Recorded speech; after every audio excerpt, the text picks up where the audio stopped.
اعوذ باللہ من الشیطان الرجیم، بسم اللہ الرحمن الرحیم۔ آج سورہ انعام ہی ہم پڑھیں گے، نمبر 135 135 تک پڑھا تھا اور اس سے آگے آج انشاءاللہ 136 سے شروع کریں گے۔ تو سورہ انعام جیسا کہ میں بتا چکا ہوں کہ یہ مکی صورت ہے، اور اس میں اس وقت قریش یا مشرکین عرب نے جو دین ابراہیمی کے نام سے بدعتیں شروع کر رکھی تھیں، مشرکانہ بدعتیں، اور اس کی نسبت حضرت ابراہیم کی طرف ہوتی تھی، گویا کہ یہ دین ابراہیمی ہے۔ تو ان چیزوں کو اللہ نے پکڑ کے ایک ایک چیز کو پوچھا ہے کہ یہ اللہ نے تمہیں اس کا حکم دیا ہے، یہ جو کچھ تم نے بنایا ہوا ہے اس کی نسبت اللہ کی طرف کر رہے ہو تو یہ تم جھوٹ بول رہے ہو۔ تو یہاں آیت نمبر 136 یہ شروع ہوئی اس سے، اور انہوں نے اللہ نے جو کچھ پیدا کیا ہے کھیتی اور مویشیوں میں سے، اس میں اللہ کا بھی ایک حصہ رکھا ہے، اور کہتے ہیں کہ یہ اللہ کا حصہ ہے ان کے خیال کے مطابق، اور یہ ہمارے ٹھہرائے ہوئے شریکوں کا یعنی بتوں کا ہے، اور جو ان کے شریکوں کا حصہ ہوتا ہے وہ تو اللہ تک نہیں پہنچتا، اور جو اللہ کا حصہ ہوتا ہے وہ ان کے شریکوں تک پہنچ جاتا ہے۔ انتہائی برا فیصلہ ہے جو یہ کرتے ہیں۔ پہلے تو فرمایا کہ بڑی مہربانی کی انہوں نے کہ اللہ ہی کی پیدا کردہ چیزوں میں سے اللہ کا ایک حصہ رکھ دیا۔ حصہ کیا مطلب کہ نیاز کے طور پہ، کہ مثلا یہ کھیتی ہے، اس میں یہ حصہ جو ہے اتنا حصہ یا باغ یہ نیاز ہے اللہ کے لیے، یہ جب پکے گا تو اللہ کے راستے میں دیں گے۔ اور اسی طرح یہ بکری ہے، یہ بچہ جو دے گی تو اس کا بچہ یا دو میں سے ایک، یا اونٹنی کا ایک بچہ اللہ کے لیے ہم دیں گے نیاز اللہ کے نام پہ۔ تو یہ فرمایا کہ پہلے تو یہ کہ اللہ کا حصہ رکھا کس میں، جو اللہ ہی نے پیدا کیا ہے، تو بہرحال اللہ کا حصہ رکھ دیا۔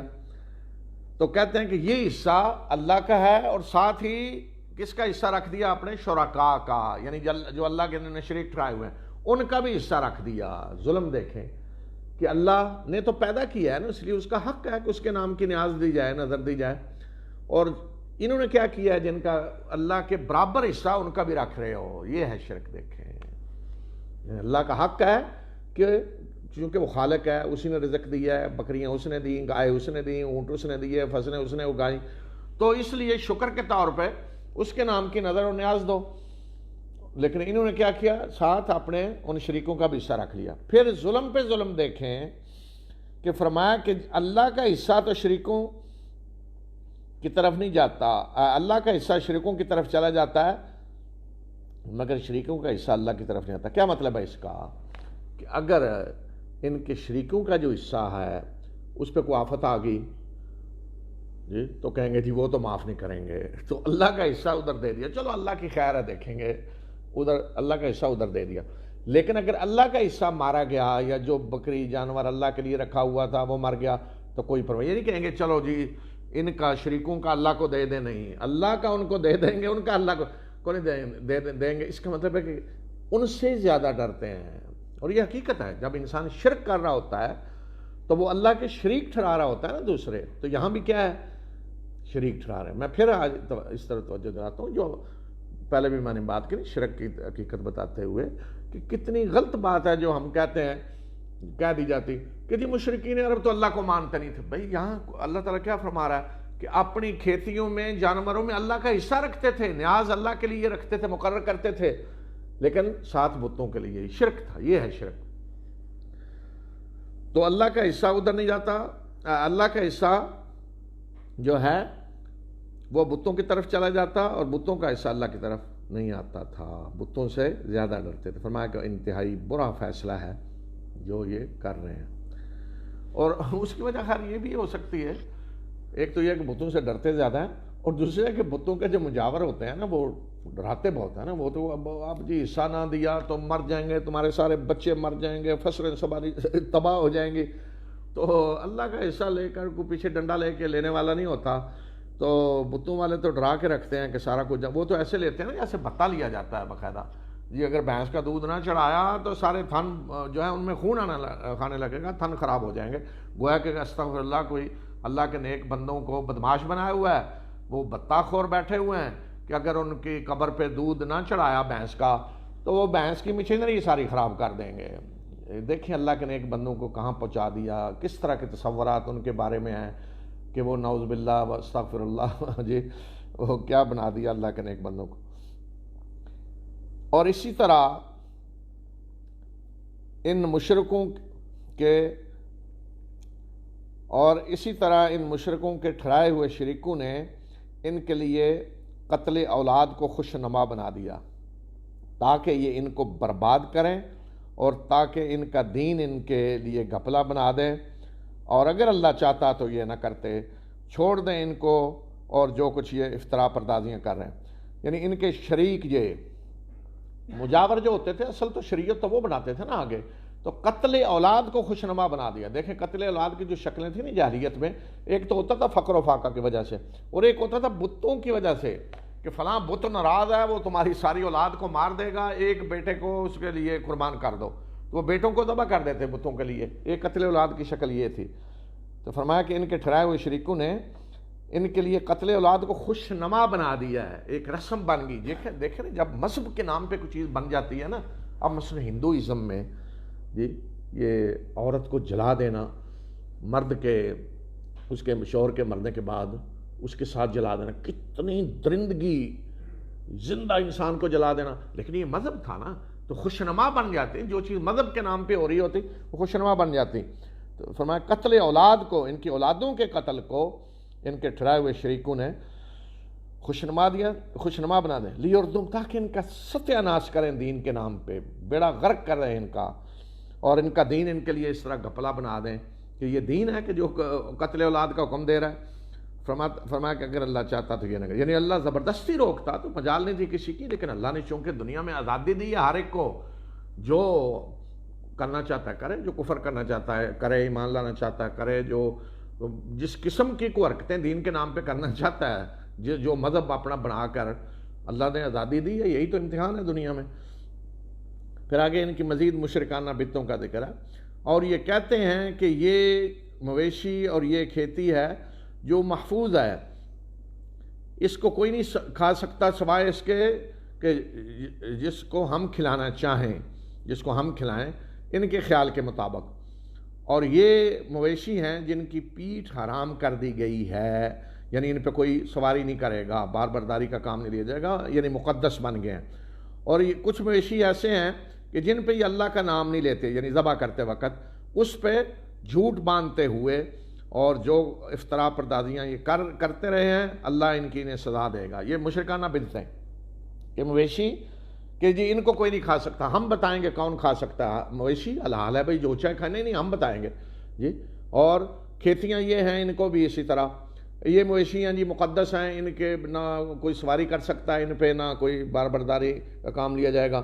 اور کچھ مویشی تھے کہ ان پہ کہتے تھے کہ ذبح کرتے وقت اللہ کا نام نہیں لیا جائے گا، یہ مشرکانہ شریعت بنائی ہوئی تھی۔ تو ہمیشہ جب شرک ہوتا ہے نا تو اس کے ساتھ ایک مشرکانہ شریعت بنتی ہے باقاعدہ۔ تو یہ فرمایا افتراء پردازیاں جو کر رہے ہیں نا اللہ کی طرف، افتراء علیہ، اللہ کی طرف جھوٹ بن، اس لیے کہ جو چیز مذہب کے نام پہ بن رہی ہوتی ہے اس کی نسبت اللہ کی طرف ہوتی ہے ہمیشہ۔ تو فرمایا اللہ انہیں ان افتراء پردازیوں کی سزا دے گا جی۔ جس طرح آج کئی ختم ہے نا، یہ ختم جی مرد کھا سکتا ہے، عورت نہیں کھا سکتی، فلاں کھا سکتا ہے فلاں نہیں، یہ مشرکانہ شریعت بنتی ہے نا باقاعدہ۔ اور یہ کہتے ہیں کہ ان جانوروں کے پیٹوں میں جو کچھ ہے وہ ہمارے مردوں کے لیے خالص ہے اور ہماری عورتوں پہ حرام ہے، اور اگر وہ مردار پیدا ہو تو مرد اور دونوں شریک ہیں، دونوں کھا سکتے ہیں۔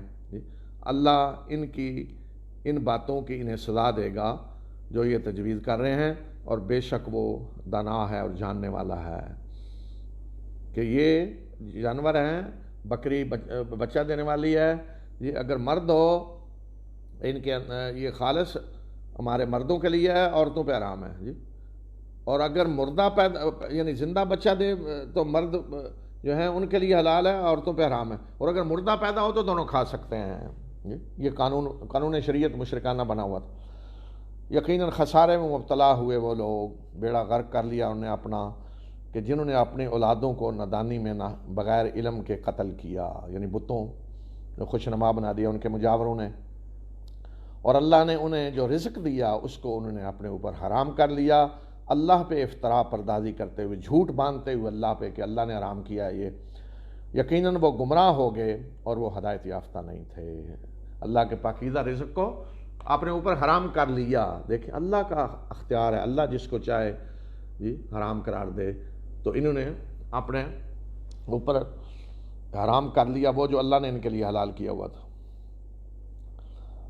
اور وہ اللہ ہی ہے کہ جس نے تمہارے لیے باغ اور پاکستان اور نخلستان پیدا کیے اور کھیتیاں بنائیں جن کے پھل مختلف قسم کے ہیں، اور زیتون اور انار کے باغ کھیت پیدا کیے جن کے پھل آپس میں مشابہت بھی رکھتے ہیں اور ایک دوسرے سے مختلف بھی ہیں، اور کھاؤ ان کے پھل کو جب یہ پکیں، اور ان کے کاٹنے کے دن ان کا حصہ دو، اور حد سے تجاوز نہ کرو، بے شک اللہ حد سے تجاوز کرنے والوں کو پسند نہیں کرتا۔ یعنی ایسے کھیت بھی ہیں کہ جو بیلیں ہیں، جیسے انگور کا باغ ہوتا ہے، بیلیں چڑھائی جاتی ہیں، اور دوسرے عام دوسرے باغ بھی ہیں، کھجور نخلستان کھجور ہیں دوسرے، تو ان میں فرمایا کہ اللہ کی نعمتیں دیکھو کہ مختلف ذائقے ہیں، مختلف شکلیں ہیں، اور جب یہ پکیں تو ان کی اس وقت دیکھو اللہ کی نعمت کس طرح یہ پکتے ہیں، اور ان کے کاٹنے کے دن ان کا حصہ دو، یعنی کھیتی اور باغوں میں حصہ، اس سے مراد ہے عشر جو کھیتیوں میں دیا جاتا ہے، جس طرح زکوٰۃ دوسرے مال میں ہے، جانوروں میں، ہر مختلف طریقوں سے، کھیت کی یہ زکوٰۃ ہے، عشر، یعنی اگر پانی وانی نہیں دیا جاتا، بارش ہے تو عشر ہے اور 10واں حصہ، اور اگر آپ پانی دے کر کھیتی کو سراب کر رہے ہیں، آپ کا خرچ اس پہ آ رہا ہے تو پھر وہ 5% ہوگا، لیکن یہ اسی وقت ہوگا جب جس دن کاٹیں گے۔ اور جانوروں میں سے ایسے بھی ہیں جو بڑے قد کے ہیں، جو برداری کے کام آتے ہیں اور جن پہ سواری کی جاتی ہے، اور چھوٹے قد کے بھی ہیں، یعنی جن کا گوشت کھایا جاتا ہے، بھیڑ بکری، کھاؤ اس میں سے جو اللہ نے تمہیں رزق دیا ہے، اور شیطان کے نقش قدم پہ نہ چلو، بے شک وہ تمہارا واضح دشمن ہے۔ اب جو جانور انہوں نے حرام کیے ہوئے تھے مختلف، کچھ اونٹوں کے بچے حرام کر دیے، کچھ بکریوں کے، اب اللہ تعالیٰ ایک ایک چیز کا نام لے کے پوچھ رہا ہے کہ بتاؤ ان میں سے کون سی حرام ہے، ذرا بتاؤ۔ 8 جوڑے ہیں، یعنی نر و مادہ ملا کر جو حلال جانور ہیں مویشی، 8 جوڑے ہیں۔ بھیڑ کی قسم میں سے 2 یعنی نر مادہ، اور بکری کی قسم میں سے 2 یعنی نر مادہ۔ کہہ دیجئے کہ یہ دونوں ان کے نر جو ہیں وہ اللہ نے حرام کیے ہیں، یا مادہ جو ہیں وہ حرام کی ہیں، یا جو ان کی ماداؤں کے رحموں میں ہے وہ اللہ نے حرام کیا ہے، مجھے بتاؤ علم کے ساتھ اگر تم سچے ہو۔ اور اونٹ میں سے 2 ہیں یعنی نر مادہ، اور گائے میں سے 2 ہیں نر مادہ۔ کہہ دیجئے کہ دونوں ان کے جو نر ہیں گائے اور اونٹ کے، کیا ان کو اللہ نے حرام کیا ہے، یا ان کی جو مادہ ہیں دونوں اونٹنی اور گائے اس کو حرام کیا ہے، یا جو ان کی مادہ ہیں ان کے پیٹوں میں جو کچھ ہے اس کو اللہ نے حرام کیا ہے۔ کیا تم اس وقت گواہ تھے جب اللہ نے تمہیں یہ بتایا کہ یہ چیزیں حرام ہیں؟ یعنی چونکہ اللہ کی طرف نسبت ہو رہی تھی نا کہ یہ حرام ہے، تو فرمایا کہ بتاؤ کون سی چیز اللہ نے حرام کی ہے، ایک ایک کا نام لے کر بتایا۔ تو کیا تم گواہ تھے؟ تمہارے سامنے اللہ نے یہ سرکولر جاری کیا، نوٹیفیکیشن کہ یہ حرام ہے۔ اور اس شخص سے بڑا ظالم کون ہوگا جو اللہ پہ جھوٹا افطرا باندھے، یعنی اللہ کی طرف جھوٹ منسوب کرے کہ اللہ نے فلاں چیز کو حرام کیا، حالانکہ اللہ نے حرام نہیں کیا، تاکہ وہ بغیر علم کے لوگوں کو گمراہ کرے، بے شک اللہ ایسے ظالموں کی رہنمائی نہیں کرتا۔ تو دیکھیں جو چیز مذہب کے نام پہ ہو رہی ہوتی ہے نا، تو گویا کا مطلب یہ ہوتا ہے کہ اللہ نے ایسا حکم دیا ہے، بے شک آدمی زبان سے نہ کہہ رہا ہو، مثلا کوئی مذہبی رسم ہے بنی ہوئی کسی جگہ، تو اس کا مطلب سمجھ رہے ہیں جی یہ اللہ نے بتایا یا اللہ کے رسول نے بتایا۔ تو اگر پوچھیں ان سے کوئی یہ کہ اللہ نے یہ کہا ہے یا اللہ کے رسول صلی اللہ علیہ وسلم نے کہا ہے، تو کوئی دلیل نہیں، کوئی نہیں، تو پھر تم اس کی نسبت کیوں کر رہے ہو مذہب کی طرف؟ جب مذہب کا نام لے رہے ہو تو خود بخود اس کی نسبت اللہ اور اس کے رسول صلی اللہ علیہ وسلم کی طرف ہوگی کہ انہوں نے یہ حکم دیا ہے، یہ چیز حرام کی ہے۔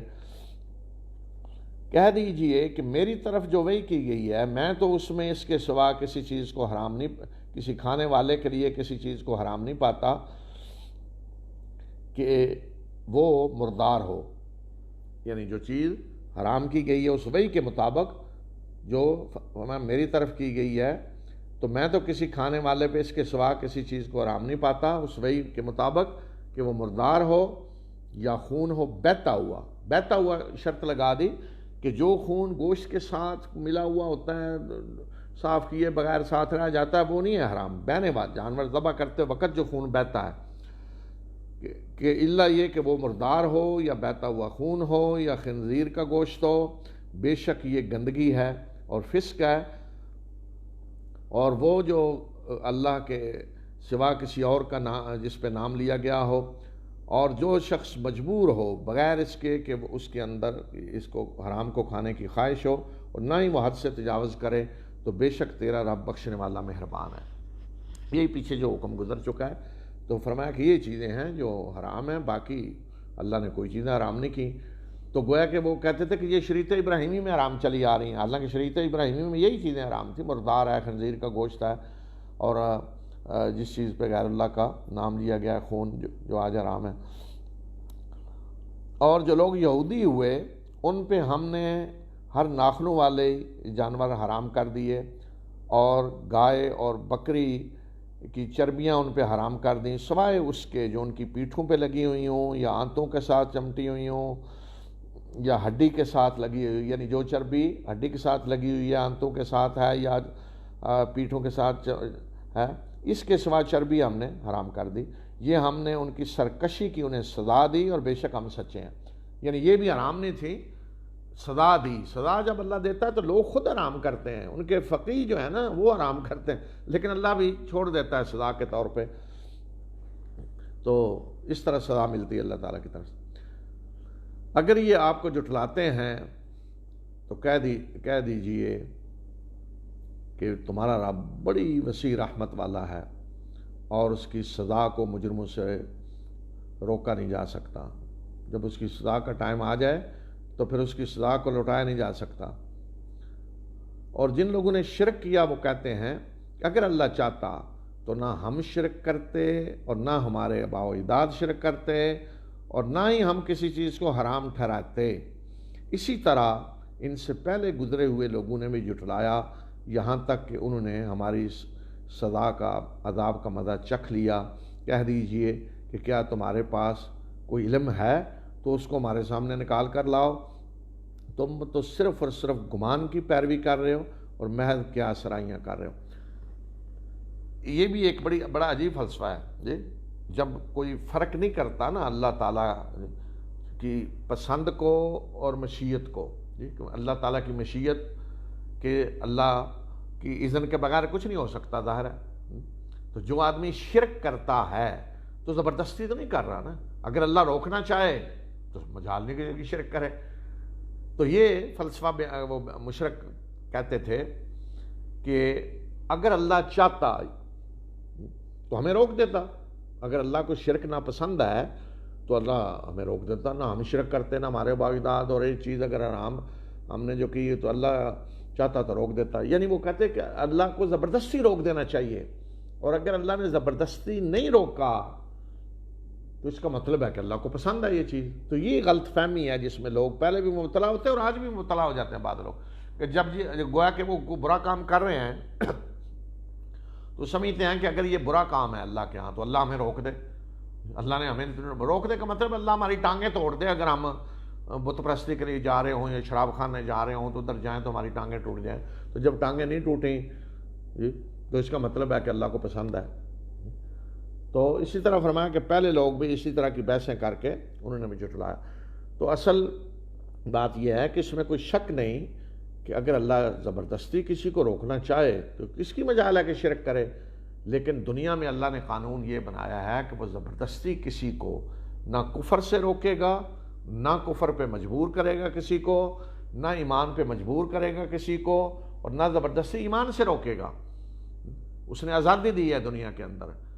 ہاں البتہ جب وہ کفر کی اجازت دے گا تو اب سوال یہ ہوتا ہے کفر کی اجازت کیوں دے رہا ہے اللہ، یا شرک کی اجازت کیوں دے رہا ہے، وہ روک کیوں نہیں دیتا. کفر کی اجازت دے رہا ہے شرک کی تاکہ امتحان لینا، اس کے بغیر امتحان نہیں ہو سکتا. تو جب وہ کفر کی اجازت دے گا تو ناراض بھی ہوگا، اور جب ایمان لانے کی اجازت دے گا تو خوش بھی ہوگا اور راضی بھی ہوگا. یہ فرق ہے. ایمان لانے کی اجازت اللہ دے گا ساتھ خوش ہوگا، کفر کی اجازت دے گا تو ناراض ہوگا. اسی طرح نیکی کی اجازت دے گا تو اللہ راضی ہوگا، اور برائی کی اجازت دے گا تو اللہ ناراض ہوگا.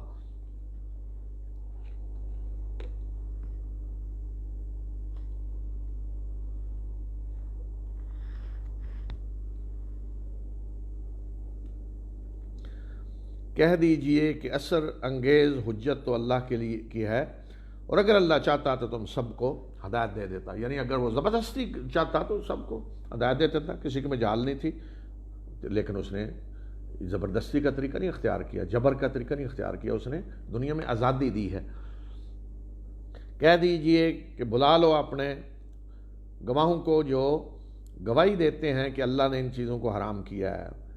پس اگر یہ گواہی دے بھی دیں تو فرمایا کہ آپ ان کے ساتھ گواہی نہ دیں، اور ان لوگوں کی خواہشات کی پیروی نہ کریں جنہوں نے ہماری آیات کو جھٹلا دیا ہے، اور جو آخرت پر ایمان نہیں لاتے، اور جو اپنے رب کے شریک ٹھہراتے ہیں. کہہ دیجئے کہ آؤ میں تمہیں بتاؤں کہ تمہارے رب نے کیا حرام کیا ہے. آؤ میں تمہیں بتاؤں کہ تمہارے رب نے تمہارے اوپر کیا حرام کیا ہے کہ تم اس کے ساتھ کسی کو شریک نہ ٹھہراؤ. سب سے بڑی چیز جو اللہ نے حرام کی ہے یہ ہے کہ اس کے ساتھ کسی کو شریک نہ ٹھہراؤ. اور باقی اس نے جو احکام دیے ہیں وہ آگے بتائے. اور والدین کے ساتھ احسان کرو، اور فقر و فاقہ کے ڈر سے اولاد کو قتل نہ کرو، ہم انہیں بھی رزق دیں گے اور تمہیں بھی دیں گے. عرب دنیا میں اس وقت جاہلیت میں اولاد کے قتل کی ایک وجہ فقر و فاقہ تھی کہ انہیں کھلائیں گے کہاں سے. تو فرمایا کہ ہم انہیں بھی رزق دیں گے اور تمہیں بھی دیں گے. اور بے حیائی کے کاموں کے قریب نہ جاؤ، خواہ وہ ظاہری ہوں یا باطنی. ظاہری بے حیائی ہو، باطنی اس کے قریب نہ جاؤ. اور جس جان کا قتل اللہ نے حرام کیا اس کو ناحق قتل نہ کرو.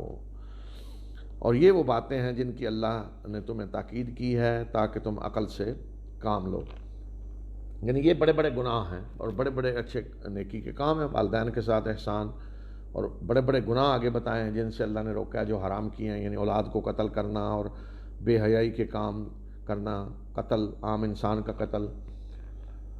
اور یتیم کے مال کے قریب نہ جاؤ سوائے اس طریقہ کے جو بہترین ہو، یعنی جس سے اس کی نشو و نما ہو، یہاں تک کہ وہ جوانی کو پہنچ جائے. اور ناپ تول انصاف کے ساتھ کرو، اور کسی نفس پر ہم اس کی وسعت سے زیادہ بوجھ نہیں ڈالتے. جتنی انسان کی استطاعت ہے اس سے زیادہ اللہ بوجھ نہیں ڈالتا. اور جب تم بات کرو تو عدل کرو، اگرچہ فریق قرابت داری کیوں نہ ہو. یعنی انصاف کی بات کرو اگرچہ اس کی زد کسی اپنے رشتہ دار پہ ہی کیوں نہ پڑ رہی ہو. اور اللہ کے عہد کو پورا کرو. یہ وہ باتیں ہیں جن کی اللہ نے تمہیں وصیت کی ہے، تاکید کی ہے، تاکہ تم سبق حاصل کرو، یاد دہانی حاصل کرو. اور یہ ہے میرا سیدھا راستہ، اسی کی پیروی کرو. اور شیطان اور مختلف راستوں کی پیروی نہ کرو، ورنہ یہ مختلف راستے تمہیں اللہ کے راستے سے بھٹکا دیں گے. یعنی اصل جو راستہ ہے وہ اللہ کا ہے، صراط مستقیم. اور باقی شیاطین کے راستے ہیں، ادھر سبل ہیں، بہت سارے راستے ہیں. نبی صلی اللہ علیہ وسلم نے ایک دفعہ اس کی مثال اس طرح دی کہ آپ نے خط کھینچا سیدھا، آپ نے یہ ہے صراط مستقیم جو اللہ کی طرف جا رہا ہے. باقی آپ نے دائیں بائیں خط کھینچے، یہ راستے جو، تو آپ نے فرمایا کہ ان سب پہ شیاطین کھڑے لوگوں کو بلا رہے ہوتے ہیں اصل راستے سے ہٹانے کے لیے. کسی کو یہیں سے نیچے اتار لیا، کسی کو آگے، کسی کو ادھر، کسی کو ادھر. یہ سارے پھر مل کر یہ جہنم کی طرف لے جاتے ہیں سارے راستے. یہ ہے وہ بات جس کی اللہ نے تمہیں وصیت کی ہے تاکہ تم تقوی اختیار کرو. اور ہم نے موسیٰ کو کتاب دی نعمت کو پورا کرتے ہوئے ان لوگوں پہ جنہوں نے بہترین عمل کیا، اور ہر چیز کی تفصیل اور ہدایت اور رحمت، تاکہ یہ لوگ اپنے رب کی ملاقات پر ایمان لائیں. اور یہ کتاب ہے بابرکت، اس کو ہم نے نازل کیا ہے، پس تم اسی کی پیروی کرو اور تقوی اختیار کرو تاکہ تم پر رحم کیا جائے. اور یہ کتاب اس لیے تمہیں دی ہے کہ تم یہ نہ کہو کہ پہلے دو گروہوں پہ ہم سے پہلے کتاب نازل کی گئی اور ہم ان کے پڑھنے پڑھانے سے غافل تھے. یہ کس کو کہا جا رہا ہے؟ عربوں کو. کہ اب کتاب ہم نے تمہیں یہ دی ہے تم پہ حجت پوری کرنے کے لیے کہ تم یہ نہ کہو کہ پہلے دو گروہ یہود و نصارہ کو کتاب دی گئی اور ان کے پڑھنے پڑھانے سے غافل تھے، ہمیں نہیں پتہ تھا کیا کر رہے ہیں، وہ کیا پڑھ رہے ہیں. یا تم یہ کہو کہ اگر ہم پہ کتاب اتاری گئی تو ہم ان سے زیادہ ہدایت یافتہ بن جائیں گے. تو اب تمہارے پاس تمہارے رب کی طرف سے واضح نشانی آ چکی ہے اور وہ ہدایت اور رحمت ہے. تو اس شخص سے بڑا ظالم کون ہوگا جس نے اللہ کی آیات کو جھٹلایا اور ان سے منہ پھیرا. تو ایسے لوگ جو ہماری آیات سے منہ پھیرتے ہیں انہیں اس کے بدلے میں برا عذاب دیا جائے گا ان کے ان کرتوتوں کی وجہ سے. تو یہ عربوں کے لیے حجت کے طور پہ فرمایا کہ حجت کے لیے اللہ نے کتاب نازل کی، ورنہ اگر اللہ کتاب نازل نہ کرتا تو پھر اللہ کے ہاں جا کر کہتے جی ہمیں اگر کتاب دی جاتی تو ہم یہود و نصارہ سے زیادہ ہدایت یافتہ ہوتے. تو فرمایا کہ اب اللہ کی کتاب آ گئی ہے، دیکھ لیتے ہیں تمہیں کتنے تم ہدایت یافتہ بنتے ہو. کیا یہ لوگ اس بات کا انتظار کر رہے ہیں کہ فرشتے ان کے سامنے آ جائیں یا تیرا رب آ جائے یا اس کی بعد نشانیاں آ جائیں یا تیرے رب کی بعد نشانیاں آ جائیں؟ تو جس دن تیرے رب کی بعد نشانیاں آ جائیں گی تو اس دن کسی کو اس کا ایمان فائدہ نہیں دے گا کہ جو پہلے ایمان نہ لایا ہو یا جس نے ایمان لا کر کو نیکی نہ کی ہو. کہہ دیجئے کہ انتظار کریں، میں بھی انتظار کرنے والوں میں سے ہوں. یہ ایک اللہ اپنی سنت طریقہ بتا رہے ہیں کہ جس دن اللہ کی کوئی بڑی نشانی آ گئی، یعنی سورج مغرب سے طلوع ہو گیا یا فرشتے اصلی شکل میں سامنے آ گئے، تو جو اس سے پہلے ایمان نہیں لایا تو اس کے بعد ایمان لاتا ہے نشانی دیکھ کر، تو وہ بعد میں ایمان اس کو فائدہ نہیں دے گا. نشانی دیکھنے کے بعد ایمان لانے والے کو ایمان اس کا فائدہ نہیں دے گا. یا پہلے کوئی نیک عمل نہیں کر رہا، اچانک نشانی دیکھتا ہے کوئی بڑی تو اسی دن نیک عمل شروع کر دیتا ہے، تو یہ نیک عمل اب اسے کوئی فائدہ نہیں دے گا. اس لیے کہ نیک عمل یا ایمان اس وقت تک مفید ہے جب تک انسان کو آزادی ہے، غیب کا پردہ ہے. تو جب غیب کا پردہ ہٹ گیا، آزادی ختم ہوگی، بڑی نشانی کو دیکھ لی تو ختم. اس لیے انفرادی طور پہ جو شخص موت دیکھ لیتا ہے تو موت دیکھنے کے بعد نہ ایمان قبول ہوتا ہے نہ نیک عمل قبول ہوتا ہے. مثلا کوئی شخص مرنے کے اینڈ وقت پہ جب پتہ چلا ہے موت آ گئی، اب جی میں اللہ کے راستے میں صدقہ کر رہا ہوں، وہ قبول نہیں ہوگا. وہ موت دیکھ کر کر رہا ہے. اس سے پہلے عمل بھی اس سے پہلے ہونا چاہیے، ایمان بھی اس سے پہلے، کو بڑی نشانی دیکھنے کے بعد. تو ان کو فرمایا کہ اگر تم یہ انتظار کر رہے ہو فرشتے آ جائیں پھر ایمان لاؤ گے یا اللہ کو دیکھ لیں تو اس وقت ایمان قبول نہیں ہوگا. بے شک وہ لوگ جنہوں نے اپنے دین کو ٹکڑے ٹکڑے کر لیا اور وہ گروہوں میں بٹ گئے تو آپ کا ایسے لوگوں سے کوئی واسطہ نہیں. بے شک ان کا معاملہ اللہ کے سپرد ہے اور جو اعمال وہ کرتے رہے ہیں اللہ انہیں ان کے بارے میں بتائے گا. گروہوں میں بٹ گئے، دین کو ٹکڑے ٹکڑے کر لیا، اللہ بتائے گا یہ جو حرکتیں انہوں نے کی ہیں. اور جو نیکی لے کر آیا تو اس کے لیے اس کا 10 گنا بدلہ ہے، اور جس نے برائی کا ارتکاب کیا تو اسے اسی کے برابر سزا دی جائے گی اور ان لوگوں کی کوئی حق تلفی نہیں کی جائے گی. اللہ کا قانون ہے، نیکی کا بدلہ 10 گنا اور برائی کی سزا اتنی ہی، وہ 10 گنا نہیں ہوگی، اس کے برابر جتنی برائی ہے اتنی. کہہ دیجئے کہ میرے رب نے میری رہنمائی کر دی ہے سیدھے راستے کی طرف. وہ دین قیم صحیح دین ملت ابراہیمی کا راستہ وہ جو یکسو تھا، یعنی یہ ہے سیدھا راستہ کہ دین قیم صحیح دین ملت ابراہیمی کا راستہ، حضرت ابراہیم کا راستہ جو یکسو تھے، شرک سے پاک تھے اور وہ مشرکوں میں سے نہیں تھا، یعنی ابراہیم. کہہ دیجئے کہ بے شک میری نماز، میری قربانی، میرے مراسم عبودیت، میری زندگی، میرا مرنا اللہ رب العالمین کے لیے ہے. یہ ہے صحیح ایمان، یہ ہے بندگی کا حق کہ سب کچھ رب العالمین کے لیے. میری نماز، میری قربانی، میری زندگی، موت سب رب العالمین کے لیے. لا شریک اللہ، اس کا کوئی شریک نہیں، یعنی میں اپنے ان اعمال میں کسی کو شریک نہیں ٹھہرا رہا، اس کا کوئی شریک نہیں. اسی کا مجھے حکم دیا گیا ہے اور میں سب سے پہلے سر جھکانے والوں میں سے ہوں.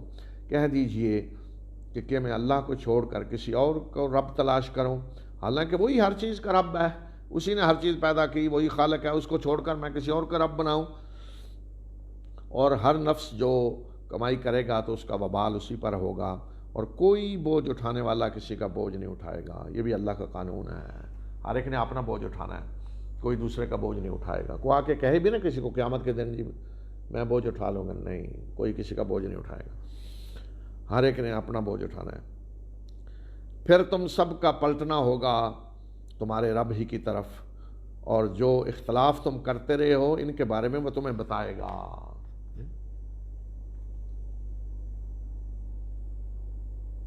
یہ کون سے اختلاف ہیں؟ مذہبی اختلاف. آزادی ہے نا اللہ نے دی. کوئی شرک کر رہا ہے وہ کہتا ہے جی میں سچا ہوں، کوئی مسلمان ہے وہ کہتا ہے میں سچا ہوں، کوئی عیسائی کہتا ہے میں سچا ہوں، یہودیہ کہتا ہے میں سچا ہوں، یا مسلمانوں کے اندر جو فرقے ہیں ہر کوئی کہہ رہے ہیں نا میں سچا ہوں. اس کے فیصلے کہاں ہونے ہیں؟ آخرت میں. جی امتحان ختم ہونے کے بعد رزلٹ آتا ہے نا، امتحان کے دوران تو نہیں سوالوں کے جواب بتائے جاتے. تو اس لیے فرمایا کہ تم سب کا پلٹنا ہے تمہارے رب کی طرف، اور وہ بتائے گا وہ سارا کچھ جس میں تم اختلاف کرتے رہے ہو. اور وہی ہے کہ جس نے زمین میں تمہیں جانشین بنایا، ایک دوسرے کے جانشین بھی مراد ہے یا ویسے خلیفہ بنایا تمہیں، اور تم میں سے بعد پہ درجات بلند کیے تاکہ جو کچھ اس نے تمہیں دیا اس میں تمہیں آزمائے. بے شک تیرا رب جلد سزا دینے والا ہے، اور وہ بخشنے والا اور مہربان. جلد سزا بھی دینے والا ہے، بخشنے والا، مہربان بھی ہے. تمہارے درجات ایک دوسرے کے بلند کیے تاکہ جو کچھ دیا اس میں آزمائے. یعنی دنیا میں دیکھیں اللہ تعالیٰ نے کسی کو امیر بنایا، کسی کو غریب، کسی کو شکل اچھی دی، کسی کو بدصورت، کسی کو کسی جگہ پیدا کیا، کسی کو کسی جگہ، کسی کو منصب دیا، کسی کو نہیں، کسی کو بیماری، کسی کو صحت. یہ ہے جو فضیلت اللہ تعالیٰ نے رکھی. تو یہ اس لیے نہیں کہ جس کو اللہ نے امیر بنایا وہ اللہ کا محبوب ہے، اور جس کو اللہ نے فلاں بڑے چودھری صاحب کے گھر پیدا کے سردار کے وہ اللہ کا محبوب ہے. نہیں، فرمایا یہ سب کچھ جو کچھ دنیا میں تمہیں ملا ہوا ہے نا، یہ اس لیے کہ اللہ امتحان لے اس میں کہ تم یہ پا کر کیا کرتے ہو. دنیا میں جو کچھ ہے وہ امتحان کے لیے ہے. یہ استحقاق کی بنیاد پہ نہیں ملا، یہ امتحان ہے. استحقاق کی بنیاد پہ آخرت میں ملے گا جو کچھ ملے گا. تو یہ سورہ انعام کی آخری آیت تھی، اور اب ہم سورہ اعراف شروع کر رہے ہیں. یہ بھی مکی صورت ہے. اعراف اس کا نام رکھا گیا علامت کے طور پہ، ایک نشانی. تو اعراف کہتے ہیں بلندیوں کو، یعنی بلند کوئی جگہ ہو، ٹیلے جیسے نہیں بلند ہوتے بڑے اونچے، کسی جگہ سے اونچی جگہ، جیسے برجی ہوتی ہے قلعے کی اونچی نظر، وہاں کھڑا ہر طرف دیکھ رہا ہوتا ہے اعراف. تو اس میں اصحاب الاعراف کا ذکر آیا ہے، آگے آ رہا ہے. تو نشانی کے طور پہ اس کا نام اعراف رکھا ہے. اور اس صورت کا مرکزی موضوع بھی توحید، رسالت اور آخرت ہے. جو مکہ کے بڑے ایشو تھے تینوں، وہی اس صورت کے اندر بھی ہیں. الف لام میم صاد یہ حروف مقطعات ہیں، جو ان کے بارے میں میں بتا چکا ہوں، جو سورہ بقرہ میں گزر چکے ہیں. یہ کتاب ہے جو آپ کی طرف نازل کی گئی ہے. تو اس کتاب کے نزول کی وجہ سے آپ کے دل میں کوئی جھجک نہیں ہونی چاہیے. اس لیے نازل کی گئی ہے کہ تاکہ آپ خبردار کر دیں اس کے ذریعے، اور یہ یاد دہانی ہے ایمان لانے والوں کے لیے. یعنی نبی صلی اللہ علیہ وسلم کو فرمایا کہ آپ کی طرف یہ کتاب نازل کی گئی، تو اس کتاب کو پہنچانے میں کوئی جھجک نہیں ہونی چاہیے آپ کے دل میں، اور کوئی تنگی نہیں ہونی چاہیے کہ آپ پریشان ہو جائیں. نہیں، کیوں نازل کی؟ کہ تاکہ آپ اس کے ذریعے خبردار کر دیں، اور مومنوں کے لیے یاد دہانی ہے. پیروی کرو اس کی جو تمہاری طرف، تمہارے رب کی طرف سے نازل کیا گیا ہے، اور اللہ کے سوا دوسرے سرپرستوں کی پیروی نہ کرو. تم لوگ کم ہی سبق حاصل کرتے ہو، نصیحت حاصل کرتے ہو. اور کتنی ایسی بستیاں ہیں جن کو ہم نے ہلاک کیا، اور ہماری پکڑ ان پہ رات کے وقت آئی، یا ایسے وقت میں کہ جب وہ دوپہر کو قیلولہ کر رہے تھے. یا تو ہمارا عذاب رات کے وقت آیا، یا دن دیہڑے دوپہر کے وقت جب آرام کرنے کا وقت ہوتا ہے. اور ان سب کی اس کے سوا کوئی صدا نہ تھی جب ہماری پکڑ ان پہ آئی کہ انہوں نے کہا کہ بے شک ہم ہی ظالم تھے. اس وقت اقرار کر لیا کہ بے شک ہم ہی ظلم کر رہے تھے. اور ظلم سے مراد سب سے بڑا ظلم شرک ہے. اور یہ سب سے بڑا ظلم جب ہو رہا ہوتا ہے نا، تو باقی ظلم بھی اس کے ساتھ سارے شروع ہو جاتے ہیں. اس لیے کہ جو اللہ کے حقوق ادا نہیں کر رہا، اللہ کے حقوق میں دوسروں کو شریک ٹھہرا رہا ہے، تو پھر وہاں دوسروں کے حقوق کیسے ادا ہوں گے؟ تو ساتھ دوسرے ظلم بھی ہو رہے ہوتے ہیں. بے شک ہم ضرور ان لوگوں سے پوچھیں گے جن کی طرف رسول بھیجے گئے، اور ہم رسولوں سے بھی پوچھیں گے. لوگوں سے پوچھا جائے گا کہ رسولوں کو کیا جواب دیا، اور رسولوں سے بھی پوچھا جائے گا کہ انہوں نے اللہ کا پیغام پہنچایا تو لوگوں نے کا رد عمل کیا تھا. اور ہم ان کو ٹھیک ٹھیک علم کے ساتھ بتائیں گے، اور ہم کہیں غائب نہیں تھے. یعنی یہ نہیں کہ ہم رسول بھیج کر پھر ہمیں نہیں پتہ تھا کیا ہو رہا ہے، ہم دیکھ رہے تھے جو کچھ رسولوں کے ساتھ لوگ کر رہے ہیں، جو جواب دے رہے ہیں. اور وزن اس روز حق کا ہوگا، حق کے سوا کسی چیز کا کوئی وزن نہیں ہوگا. اور جن کے پلڑے بھاری ہوں گے وہی لوگ فلاح پانے والے ہوں گے، اور جن کے پلڑے ہلکے ہوں گے وہی لوگ ہوں گے جنہوں نے اپنے آپ کو خسارے میں مبتلا کیا، اس وجہ سے کہ وہ ہماری آیات پہ ظلم کیا کرتے تھے. جن کے پلڑے ہلکے ہوں گے یعنی جن کے پاس کچھ نہیں ہوگا، جیسے کہتے ہیں ادھر پلے کچھ نہیں جی، تو جن کے پلے میں کچھ ہوگا ہی نہیں جی، تو اصل چیز کیا ہے جس کا وزن ہے وہ ہے حق. تو جس کے پاس حق نہیں ہے، حق کے بدلے میں باطل ہے، شرک ہے، کفر ہے، گمراہی ہے، تو ان چیزوں کا تو کوئی وزن ہی نہیں. وزن حق کا ہے جی، توحید کا وزن ہے. تو اس لیے فرمایا کہ جن کے پلڑے ہلکے ہوں گے یعنی جن کے پاس کچھ نہیں ہوگا سوائے شرک اور کفر اور گمراہی کے، تو یہ وہ لوگ ہیں کہ جنہوں نے اپنے آپ کو خسارے میں مبتلا کیا، اور اس وجہ سے خسارے میں مبتلا کیا کہ ہماری آیات پہ ظلم کیا کرتے تھے. اب عربوں کو مخاطب کیا، اور ہم نے تمہیں زمین میں بسایا اور اس میں تمہارے لیے ذرائع معیشت رکھے، تم کم ہی شکر گزار بنتے ہو. تو ویسے یہ خطاب عام لوگوں سے بھی ہو سکتا ہے، لیکن اس وقت جو مخاطب تھے انہیں اللہ تعالیٰ بتا رہے ہیں کہ ہم نے تمہیں زمین میں بسایا، معیشت کے سارے وسائل تمہیں عطا کیے، خاص طور پہ مکہ کے اندر جی، کہ اس بے آب و گیا سرزمین میں تمہیں ہم نے وسائل معیشت دیے تاکہ تم شکر ادا کرو، لیکن تم کم ہی شکر گزار بنتے ہو. اب آگے قصہ آ رہا ہے حضرت آدم کی تخلیق کا، جو پیچھے سورہ بقرہ میں بھی گزر چکا ہے، یہاں بھی آ رہا ہے، اور یہ 7 دفعہ تقریباً قرآن میں آیا ہے. لیکن آپ دیکھیں گے کہ ہر جگہ انداز مختلف ہے. اب کوئی سوال کر سکتا ہے یا ذہن میں سوال پیدا ہوتا ہے کہ یہ بار بار کیوں آیا ہے، ایک ہی دفعہ بیان کر دیا جاتا. تو اصل میں قرآن تقریر کے انداز میں نازل ہوا ہے. مثلا کہیں ضرورت تھی یہ بتانے کی کہ حسد کی وجہ سے یہ نتائج نکلتے ہیں جی، تو یہ قصہ بیان کر دیا، دیکھیں ابلیس نے جو کچھ کیا وہ حسد کی وجہ سے کیا جی. کہیں بتانے کی ضرورت تھی کہ جب انسان اپنی نسلی فخر میں مبتلا ہوتا ہے کہ میری نسل اعلیٰ ہے تو اس طرح کی حرکتیں پھر ہوتی ہیں، تباہی ہوتی ہے، تو یہی قصہ سنا دیا کہ ابلیس کو اپنی اس پہ ناز تھا کہ میں آگ سے پیدا کیا گیا ہوں اور یہ مٹی سے پیدا کیے گئے ہیں جی. تو ہر جگہ اس قصے کو بیان کرنے کا مقصد الگ الگ ہوتا تھا.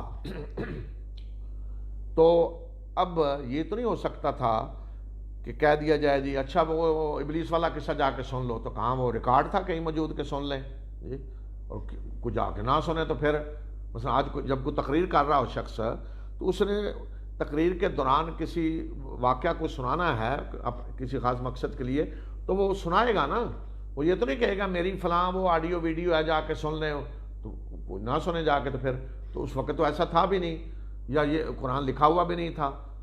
تو قرآن اس طرح تقریر کی شکل میں نازل ہوا ہے. تو اسی طرح مختلف واقعات مختلف صورتوں میں باری باری آ رہے ہیں، لیکن یہ ہے قرآن کا معجزانہ پہلو کہ ہر جگہ وہ مختلف انداز سے آئے ہیں. ہر جگہ دیکھیں گے وہی قصہ، انداز مختلف ہے، ادبی پہلو بالکل مختلف ہے. یہ ہے قرآن کا معجزانہ پہلو.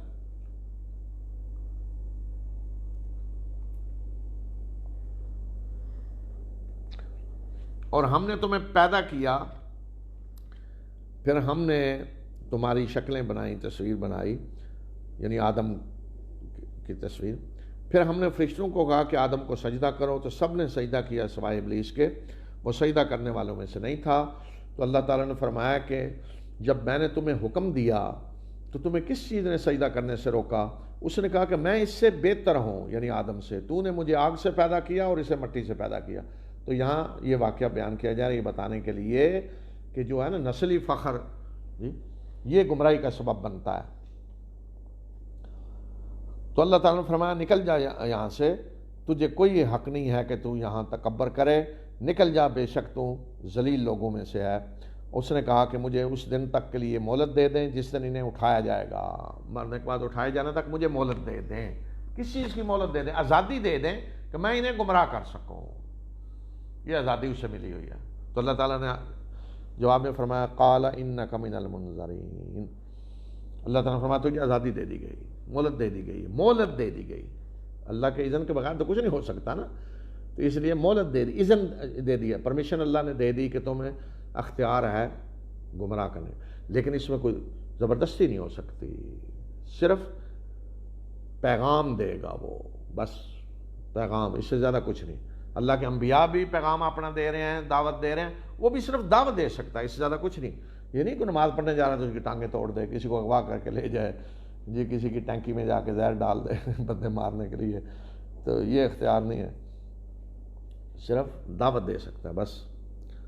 اب آگے دیکھیں فلسفہ، ابلیسی فلسفہ، بڑا عجیب و غریب، یہ آج بھی کچھ لوگوں کے اندر نظر آتا ہے۔ ابلیس نے کہا کہ اللہ کو کہہ رہے ہیں، ابلیس نے کہا کہ اس وجہ سے کہ تو نے مجھے بہکایا، گمراہ کیا، تو میں اب ان لوگوں کے لیے گھات لگا کر بیٹھوں گا تیرے سیدھے راستے پہ۔ تو نے مجھے گمراہ کیا، بہکایا، تو میں اب ان تیرے بندوں کے لیے تیرے سیدھے راستے پہ گھات لگا کے بیٹھوں گا، چھپ کر انہیں گمراہ کرنے کے لیے۔ جیسے کوئی گھات لگا کے بیٹھا ہوتا ہے نا شکار پکڑنے کے لیے، دور سے آ رہا ہے کوئی اچانک پکڑ لیا، اچانک قتل کر دیا۔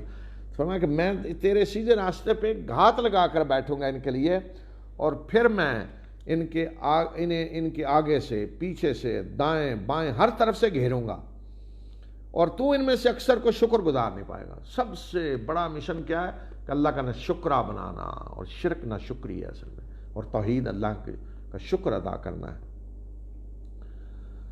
اللہ تعالیٰ نے فرمایا کہ نکل جایا یہاں سے، دھتکارا ہوا اور ٹھکرایا ہوا، ذلیل اور دھتکارا ہوا، ٹھکرایا ہوا، اور جس نے ان میں سے تیری پیروی کی میں تجھ سمیت سب کو جہنم میں، تجھ سمیت سب سے جہنم کو بھر دوں گا، سب جہنم میں جائیں گے۔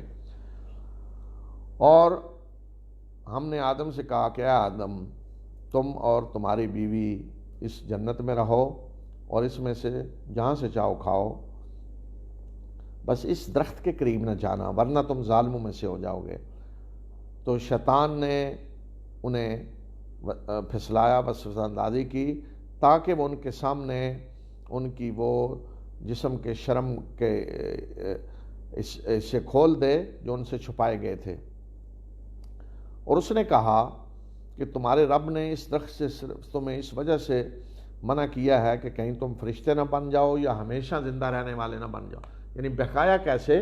کہا جی یہ درخت اصل میں جو ہے نا، یہ اس کی بڑی خصوصیات ہیں، اور تمہارے رب نے اس لیے روکا ہے کہ یہ درخت کا پھل کھا کر کہیں تم فرشتے نہ بن جاؤ یا ہمیشہ کی زندگی نہ مل جائے۔ گویا کہ یہی درخت ہے جس میں سارا کچھ ہے، باقی کیا ہے جی وہ یہ کھاؤ وہ تو کوئی ہے ہی نہیں، یہی تو ہے اصل جس سے روک دیا گیا، خوشنما بنا دیا اس نے۔ تو یہ طریقہ واردات ہے ابلیس کا۔ اور اس نے انہیں قسمیں کھا کر یقین دلایا کہ میں تمہارا خیر خواہ ہوں، اور وہ اس طرح دھوکے سے ان کو اپنے ڈھب پہ لے آیا۔ اور جب ان دونوں نے درخت کا مزہ چکھا، پھل چکھا، تو ان کے سامنے ان کی شرمگاہیں کھل گئیں، اور وہ باغ کے درختوں کے پتوں سے ان شرمگاہوں کو ڈھانپنے لگے۔ تو ان کے رب نے انہیں پکارا کہ کیا میں نے تمہیں اس درخت سے روکا نہیں تھا، اور میں نے تمہیں کہا نہیں تھا کہ شیطان تمہارا کھلا دشمن ہے؟ وہ درخت کا پھل کھاتے ہی شرمگاہیں کھل گئیں، اور درختوں کے پتوں سے وہ اپنے ڈھانپنے لگے۔ اس کا مطلب ہے کہ اس سے پہلے جی وہ کوئی لباس نہیں تھا، لیکن شرمگاہیں چھپی ہوئی تھیں ایک دوسرے سے، اس درخت کا پھل کھاتے ہی شرمگاہیں کھل گئیں۔ تو انسان کے اندر فطرت دیکھیں جو ہے نا حیا کی، وہ پتوں سے ہی اپنے آپ کو ڈھانپنے لگے، اپنی شرمگاہوں کو چھپانے لگے۔ یہ ہے فطرت انسان کی۔ اب یہ ہے کہ یہ درخت کون سا تھا، اس کی خاصیت کیا تھی، اس کے پیچھے پڑنے کی ضرورت نہیں، یہ تو اصل امتحان کے لیے تھا کہ اللہ نے ایک درخت رکھ دیا امتحان کے لیے کہ اس کے قریب نہیں جانا۔ بس یہی امتحان ہے دنیا میں بھی کہ سب کچھ حلال ہے، صرف دیکھیں قرآن جگہ جگہ جو لسٹ دے رہا ہے حرام کی کتنی کم ہے۔ مردار خنزیر کا گوشت اور جی خون بہتا ہوا جس پہ غیر اللہ کا نام لیا گیا ہے، باقی رسول اللہ صلی اللہ علیہ وسلم نے اسی کی مزید جو تفصیلات کچھ بتائی ہیں جی وہ جمع کر لیں تو کتنی کچھ چیزیں ساری بنتی ہیں جو حرام ہیں، لسٹ حرام کی بنائیں تو کتنی بنتی ہے. اور حلال کیا ہے آپ گنتی کرنا چاہیں تو نہیں کر سکتے. رحمت دیکھیں اللہ کی. تو اسی طرح وہ باغ پورے میں سے ایک درخت بس، یہ ہے امتحان دنیا میں. اور اسی چیز کو ابلیس خوشنما بناتا ہے، اسی حرام کو وہ اس طرح خوشنما بناتا ہے، سارا وہ اصل یہ ہے ہی ہے سارا کچھ جس سے منع کر دیا گیا ہے. تو انہوں نے دعا کی، آدم اور حوا نے، انہوں نے دعا کی کہ ہمارے پروردگار ہم نے اپنے اوپر ظلم کیا، اور اگر تو ہمیں نہیں بخشے گا اور ہم پہ رحم نہیں کرے گا تو ہم خسارہ پانے والوں میں سے ہو جائیں گے، برباد ہو جائیں گے. تو یہ دعا ہے جو انہوں نے کی. تو سورہ بقرہ میں جو ہے نا کہ فَتَلَقَّىٰ آدَمَ مِن رَبِّهِ کلمات، آدم نے اپنے رب سے کچھ کلمات سیکھے اور ان کے ذریعے توبہ کی. تو یہ ہیں کلمات جن کے ذریعے انہوں نے توبہ کی. ربنا ظلمنا انفسنا وان لم تغفر لنا وترحمنا لنکونن من الخاسرین. یہ ہے توبہ کہ اپنے اعتراف گناہ کا کرنا. ظلمنا انفسنا، باقی یہ کہ اللہ تو نے اگر نہ بخشا تو برباد ہو جائیں گے، تباہ ہو جائیں گے، کوئی سہارا نہیں ہے تیرے سوا، کوئی اور بخشنے والا نہیں ہے. تو یہ دعا انہوں نے کی تو اللہ تعالیٰ نے توبہ قبول کر لی. اللہ تعالیٰ نے فرمایا کہ نکل جاؤ یہاں سے، تم ایک دوسرے کے دشمن ہو، اور زمین میں اب تمہیں ٹھہرنا ہوگا ایک وقت تک کے لیے، اور یہیں فائدہ اٹھانا ہوگا. ایک وقت تک کے لیے یہیں اب تمہارا سامان زیست ہے، اس سے فائدہ اٹھانا ہے، اور ایک وقت تک کے لیے تم نے یہاں ٹھہرنا ہے. اور اللہ تعالیٰ نے فرمایا کہ اسی میں تم پیدا ہوگے، یہیں تم مرو گے، اور یہیں سے تمہیں نکالا جائے گا، یعنی مرنے کے بعد یہیں سے اب نکلو گے تم. اے آدم کی اولاد، ہم نے تم پر لباس نازل کیا جو تمہاری شرم گاہوں کو چھپاتا ہے، اور جو زینت بھی ہے اور جسم کی حفاظت کا ذریعہ بھی ہے. اور تقوی کا لباس بہتر ہے، یہ اللہ کی نشانیوں میں سے ہے تاکہ یہ لوگ نصیحت حاصل کریں. لباس تم پہ اتارا، یعنی شعور، تمہاری فطرت میں بات رکھی لباس جو شرم گاہوں کو چھپاتا ہے. اور ریش کہتے ہیں پرندے کے پر کو. تو فرمایا یہ لباس تمہارے لیے ریش بھی ہے، یعنی زینت کا ذریعہ بھی ہے، خوبصورتی اور حفاظت بھی. پرندے کے پر جو ہیں وہ اسے گرمی سردی سے بچاتے ہیں، اسی طرح انسانی لباس ہونا چاہیے. لیکن اصل لباس فرمایا تقوی کا لباس ہے، ورنہ تقوی نہ ہو تو لباس پہن کر آدمی ننگا ہی رہتا ہے. اے آدم کی اولاد، شیطان تمہیں اسی طرح فتنے میں نہ ڈالے جس طرح اس نے تمہارے ماں باپ آدم و حوا کو فتنہ میں ڈال کر انہیں جنت سے نکلوایا. وہ ان کا لباس اتروا رہا تھا تاکہ ان کے آگے سامنے ان کی شرمگاہیں کھول دے. بے شک وہ تمہیں وہاں سے وہ اور اس کا خاندان تمہیں وہاں سے دیکھتا ہے جہاں سے تم انہیں نہیں دیکھتے. بے شک ہم نے شیاطین کو دوست بنا دیا ہے ان لوگوں کا جو ایمان نہیں لاتے. یعنی جن جو ہیں، ابلیس جنوں میں سے ہے، تو ہم تو جنوں کو نہیں دیکھ سکتے نا، لیکن وہ ہمیں دیکھ سکتے ہیں. تو فرمایا کہ وہ اس طرح بہکا سکتا ہے تمہیں، اس طرح وسوسہ اندازی کر سکتا ہے کہ تمہیں احساس نہیں ہوگا اس کا، لیکن وہ تمہیں دیکھ رہا ہے. لیکن یہ مطلب نہیں کہ وہ جن ہر جگہ دیکھ رہے ہیں اور جن پتہ نہیں وہ کیا. وہ بھی ایک ان کے لیے بھی وہی حدود ہیں جو اللہ تعالیٰ نے رکھی ہوئی ہیں کہ اگر اس طرح جنوں کو اختیارات دے دیے جائیں نا، جو چاہیں کرتے پھریں دنیا میں، تو فساد پھیل جائے، نظام درم برم ہو جائے زندگی کا. جس طرح ہم نے آج سمجھا ہوا ہے نا، اس طرح نہیں ہوتا. اور ہم ذہنی طور پہ لوگ سمجھتے ہیں، عملاً تو خیر کوئی نہیں مانتا ان چیزوں کو. میں نے کہا نا کہ اگر کسی کا چوری ہو جائے تو ایف آئی آر درج کرانے جائیں تو تھاندار کہہ دے جی جن نے کیا، تو کوئی مان لے گا؟ عدالت مان لے گی؟ نہیں، کوئی نہیں مانے گا. کوئی بندہ قتل ہوگا جی جن کا، مثلا مسنگ پرسن جی بڑا ایشو ہے نا، تو کوئی کہہ دے جی جن اٹھا کے لے گئے، ہم کیا کریں؟ عدالت نے بلایا جی کدھر ہیں بندے، وہ جی جن لے گئے، تو کوئی مانے گا؟ عدالت مان لے گی؟ ہمارے علماء مان لیں گے کہ جن لے گئے مان لیں گے؟ سوال ہی نہیں پیدا ہوتا. ویسے عقیدہ رکھتے ہیں کہ جن جی جو چاہیں کریں جی، اٹھا کے لے جائیں جی، وہ یہ کر دیں وہ کر دیں. تو عملاً ایسا نہیں ہے، فساد پھیل جائے اگر اس طرح سمجھ لے جائیں جن جی آ رہے جدھر چاہیں جہاں گھسیں اور جو چاہیں جہاں کریں. اور تماشا یہ ہے کہ جو چاہیں شکل بنا لیں. تماشا دیکھیں آپ جی، ہمیں اختیار ہے کہ میں مثلاً چاہوں تو یہ بن جاؤں، یہ بن، کسی دوسرے کی شکل بدل لوں، میں ہو سکتا. کبھی پتہ چلے جی فلاں جی گھوڑا بن کے جا رہا ہے جی، وہ مولانا صاحب کیا ہیں جی وہ تو اونٹ بن کے جا رہے تھے جی، تو وہ جی ادھر وہ کیا تھا جی، تو جن گویا کہ جی جب چاہے کسی بھی انسان کی شکل بدل لے، کہیں پتہ چلے جی یہ اونٹ ہے، انہیں یہ تو جن ہے جی کہ اونٹ بنا ہوا ہے، یہ گھوڑا آ رہا ہے وہ جن ہے گھوڑا بنا ہوا ہے جی۔ بیل ہو کسی گھر، بیوی آ کے چاہے شوہر ہے جی، وہ پتہ نہیں جن ہے یہ میرا شوہر ہے، تو جن ممکن میرے شوہر کی شکل بدل کے آ گیا۔ بیل ہوئی والد صاحب آ رہے ہیں، پتہ نہیں والد صاحب ہیں یا جن ہے، جن آ گیا والد صاحب کی شکل، فساد پھیل جائے گا سارا۔ کس طرح کی باتیں کر رہے ہیں بھائی؟ جن کو اختیار ہے جو چاہیں شکل بدل لیں۔ ہاں فرشتے شکل بدل سکتے ہیں جس شکل میں چاہیں، اللہ کے حکم سے ڈیوٹیاں دے رہے ہیں، ڈیوٹیاں ان کی نا، لیکن اگر جنوں کو اختیار دے دیا جائے گا، ہمیں اختیار ہے انسانوں کو جس شکل میں اللہ نے پیدا کیا ہے، کالا رنگ ہے تو گورا کر لیں گے، ناک اونچی نہیں ہے تو اونچی، اتنا بھی ہم تبدیلی نہیں کر سکتے۔ تو جنوں کا ہے جی وہ شکلیں ہی بدلتے پھرے، پرندے بن کے اڑ رہے ہیں، پرندہ بن جائیں، جانور بن جائیں، انسان بن جائیں، فلاں بن جائیں، درخت بن کے کھڑا ہے جی جن، تماشا ہے۔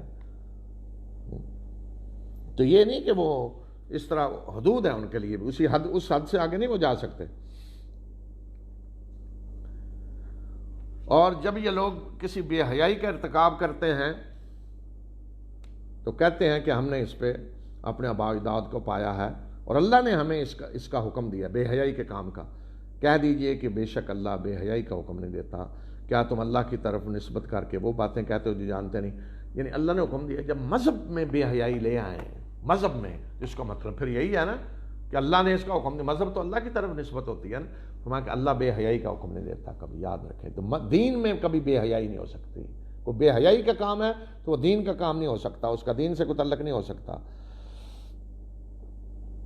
کہہ دیجئے کہ میرے رب نے تو عدل و انصاف کا حکم دیا ہے، اور یہ حکم دیا ہے کہ اپنے چہروں کو ہر مسجد کے وقت سیدھا، اپنے ہر عبادت کے وقت اپنے رخ کو سیدھا کرو اور اسی کو پکارو، دین کو اس کے لیے خالص کرتے ہوئے، اور جس طرح پہلے اس نے تمہیں پیدا کیا اسی طرح وہ دوبارہ اٹھائے گا، یعنی مرنے کے بعد دوبارہ تمہیں اٹھائے گا۔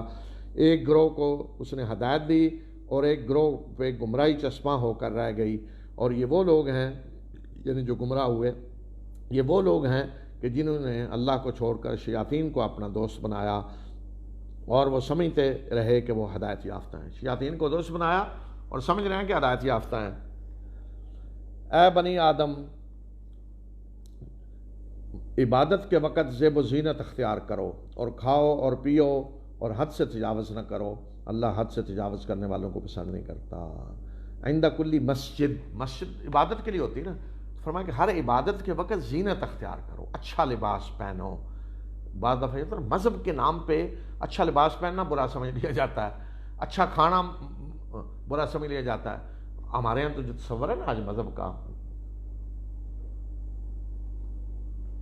کہ مثلا فلاں جی بہت بڑے بزرگ، وہ تو بس جی کچھ تولے ماشے کے سوا کچھ کھاتے ہی نہیں، اچھا فلاں جی بہت بڑے بزرگ ہیں، وہ جی وہ کبھی غسل ہی نہیں کیا جی، ساری زندگی گزر گئی، پھٹے پرانے کپڑے پہنے بیٹھے ہیں، بدبو آ رہی ہے۔ تو یہ مذہبی تصور ہے نا۔ عیسائیوں کے ہاں دیکھیں رہبانیت میں یہی نظر آئے گا، ہندوؤں کے ہاں دیکھیں جوگیوں میں یہی نظر آئے گا۔ اللہ کے دین میں یہ نہیں، اللہ کے انبیاء کے لائے ہوئے دین میں یہ نہیں ہے۔ فرمایا آدم کی اولاد عبادت کے وقت مسجد میں زینت، بہترین لباس پہنو۔ اللہ کے رسول صلی اللہ علیہ وسلم جمعے کے دن سب سے اچھا لباس پہنتے، پھر عید کو اور زیادہ اچھا، ہر وقت آپ خوشبو لگاتے، سب سے پسندیدہ چیز جو آپ کی تھی خوشبو۔ تو کھاؤ پیو، اللہ کے رسول صلی اللہ علیہ وسلم کے فاقے گھر میں آئے تو اس لیے کہ گھر میں کھانے کے لیے نہیں تھا، لیکن اللہ سے اللہ چیز آپ کے پاس کھانے کے لیے آئی تو آپ نے کھایا، اللہ سے اللہ سواری پیش کی گئی تو آپ سوار ہوئے۔ کہہ دیجئے کہ اللہ کی اس زینت کو جو اللہ نے اپنے بندوں کے لیے نکالی ہے کس نے حرام کیا ہے، اور پاکیزہ رزق جو اس نے دیا ہے، یعنی جو پاکیزہ رزق اس نے بندوں کے لیے رکھا ہے، زینت خوبصورتی، اس کو کس نے حرام کر دیا ہے؟ کہہ دیجئے کہ سارا کچھ ایمان لانے والوں کے لیے ہے، دنیا کی زندگی میں بھی، اور قیامت کے دن تو خالصتاً ان کے لیے ہوگا۔ اور اسی طرح ہم آیات کو تفصیل سے بیان کرتے ہیں جاننے والوں کے لیے۔ یعنی اس سے فرق یہ ہے کہ یہ ساری خوبصورت چیزیں، پاکیزہ چیزیں، دنیا کی زینت اور نعمتیں، فرمایا یہ سب ایمان لانے والوں کا حق ہے دنیا میں بھی، اس لیے کہ ان کے رب کی پیدا کرتا ہے، ان کا حق ہے دنیا میں بھی، اور قیامت کے دن تو خالص ان کے لیے ہوں گی۔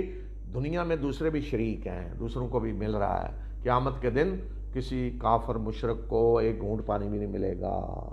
فرق صرف یہ ہے کہ دنیا کے دن ان ساری نعمتوں میں، زینت، خوبصورتی کی چیزوں میں اہل ایمان کے ساتھ دوسرے بھی شریک ہیں، آخرت میں یہ سب صرف مومنوں کے لیے ہوں گے۔ وہ کون ہے جس نے یہ چیزیں حرام کر دیں؟ اللہ نے حرام کی نہیں تو کس نے آگے حرام کی ہیں؟ یہ ہے جو مذہب کے نام پہ یہ چیزیں حرام کر دی جاتی ہیں۔ کہہ دیجئے کہ میرے رب نے تو صرف اور صرف بے حیائی کو حرام کیا ہے، خواہ وہ ظاہری ہو یا باطنی، اور گناہ کو اور ناحق سرکشی کو، اور اس چیز کو کہ تم اللہ کے ساتھ اس کو شریک ٹھہراؤ کہ جس کے شریک ہونے کی اس نے کوئی سند نازل نہیں کی، اور یہ کہ تم اللہ کی طرف منسوب کر کے وہ کچھ کہو جو جانتے نہیں۔ یہ چیزیں ہیں جو اللہ نے حرام کی۔ اللہ نے سند نازل کی، یعنی اللہ نے کوئی نوٹیفیکیشن نہیں جاری کیا یہ میرا شریک ہے، اور تم نے اسے شریک بنا لیا۔ اور ہر امت کے لیے ایک وقت مقرر ہے، اور جب ان کا وقت وہ آ جائے گا مقررہ، تو ایک گھڑی نہ آگے ہوں گے نہ پیچھے، ہر ایک عروج کے لیے، زوال کے لیے، تباہی کے لیے وقت اللہ نے رکھا ہوا ہے۔ اے بنی آدم، اگر تمہارے پاس تمہیں میں سے رسول آئیں تمہیں میری آیات سناتے ہوئے، تو جس نے تقوی اختیار کیا اور اصلاح کی، تو ایسے لوگوں کو نہ کوئی خوف ہوگا اور نہ وہ غمگین ہوں گے۔ اور جن لوگوں نے ہماری آیات کو جھٹلایا اور ان کے مقابلے میں تکبر کیا، تو یہی لوگ آگ میں جانے والے ہوں گے، اس میں ہمیشہ ہمیشہ رہیں گے۔ اور اس شخص سے بڑا ظالم کون ہوگا جس نے اللہ پہ جھوٹ باندھا یا اس کی آیات کو جھٹلایا۔ اللہ پہ جھوٹ باندھا یعنی اللہ کی طرف منسوب کر کے کچھ کہیں چیزیں جو اللہ نے نہیں کی، اور سب سے بڑا جھوٹ شرک ہے۔ یہی وہ لوگ ہیں کہ جن کو نوشتہ کتاب میں سے ان کا حصہ ملتا رہے گا، یہاں تک کہ جب ہمارے فرشتے ان کی روحیں قبض کرنے کے لیے پہنچیں گے، تو وہ ان سے کہیں گے کہ تم کہاں ہیں وہ کہ جنہیں تم اللہ کے سوا پکارتے تھے؟ تو وہ کہیں گے کہ وہ سب گم ہو گئے، اور وہ اپنے خلاف گواہی دیں گے کہ وہ کافر تھے۔ یعنی جنہوں نے یہ جرم کیے ہیں، تو فرمایا کہ دنیا میں تو اللہ دے گا انہیں، جب تک کسی کی موت کا وقت نہیں آیا۔ تو کسی مشرک کافر کا اللہ کوئی پانی نہیں بند کرتا، نہ آکسیجن بند ہوتی ہے، نہ اس کے کو فصلیں اس کی زمین میں اگنی بند ہو، یہ نہیں ہوتا۔ اللہ سب کچھ دے رہا ہے جو اس کا نصیب اللہ نے تقدیر میں رکھا ہے۔ لیکن جب موت کا وقت آئے گا، یہاں سے شروع ہو جائے گا معاملہ۔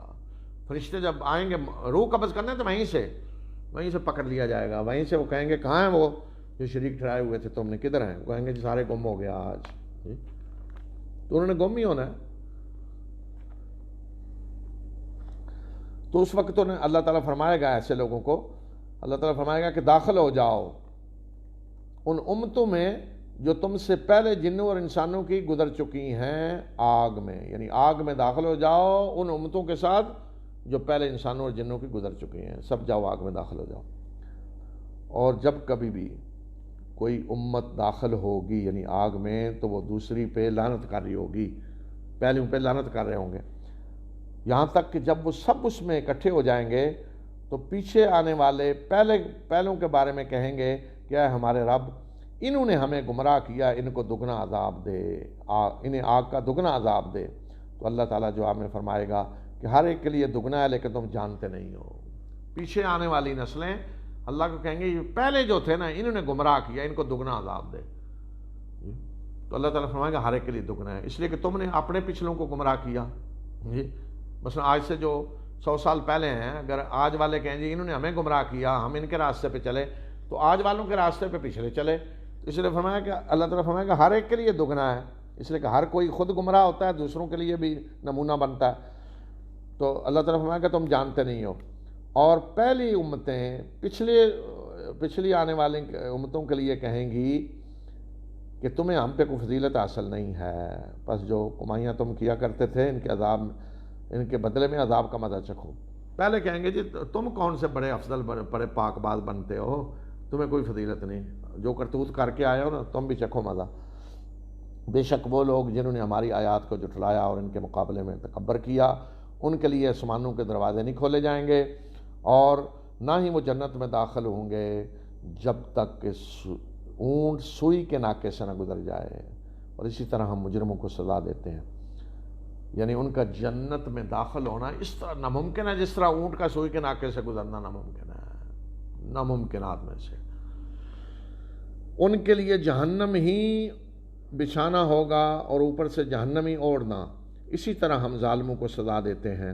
اور جو لوگ ایمان لائے اور جنہوں نے نیک اعمال کیے تو کسی نفس کو ہم اس کی وسعت سے زیادہ بوجھ نہیں ڈالتے، یہی لوگ ہیں جو جنت میں جانے والے ہیں اور اس میں ہمیشہ ہمیشہ رہیں گے۔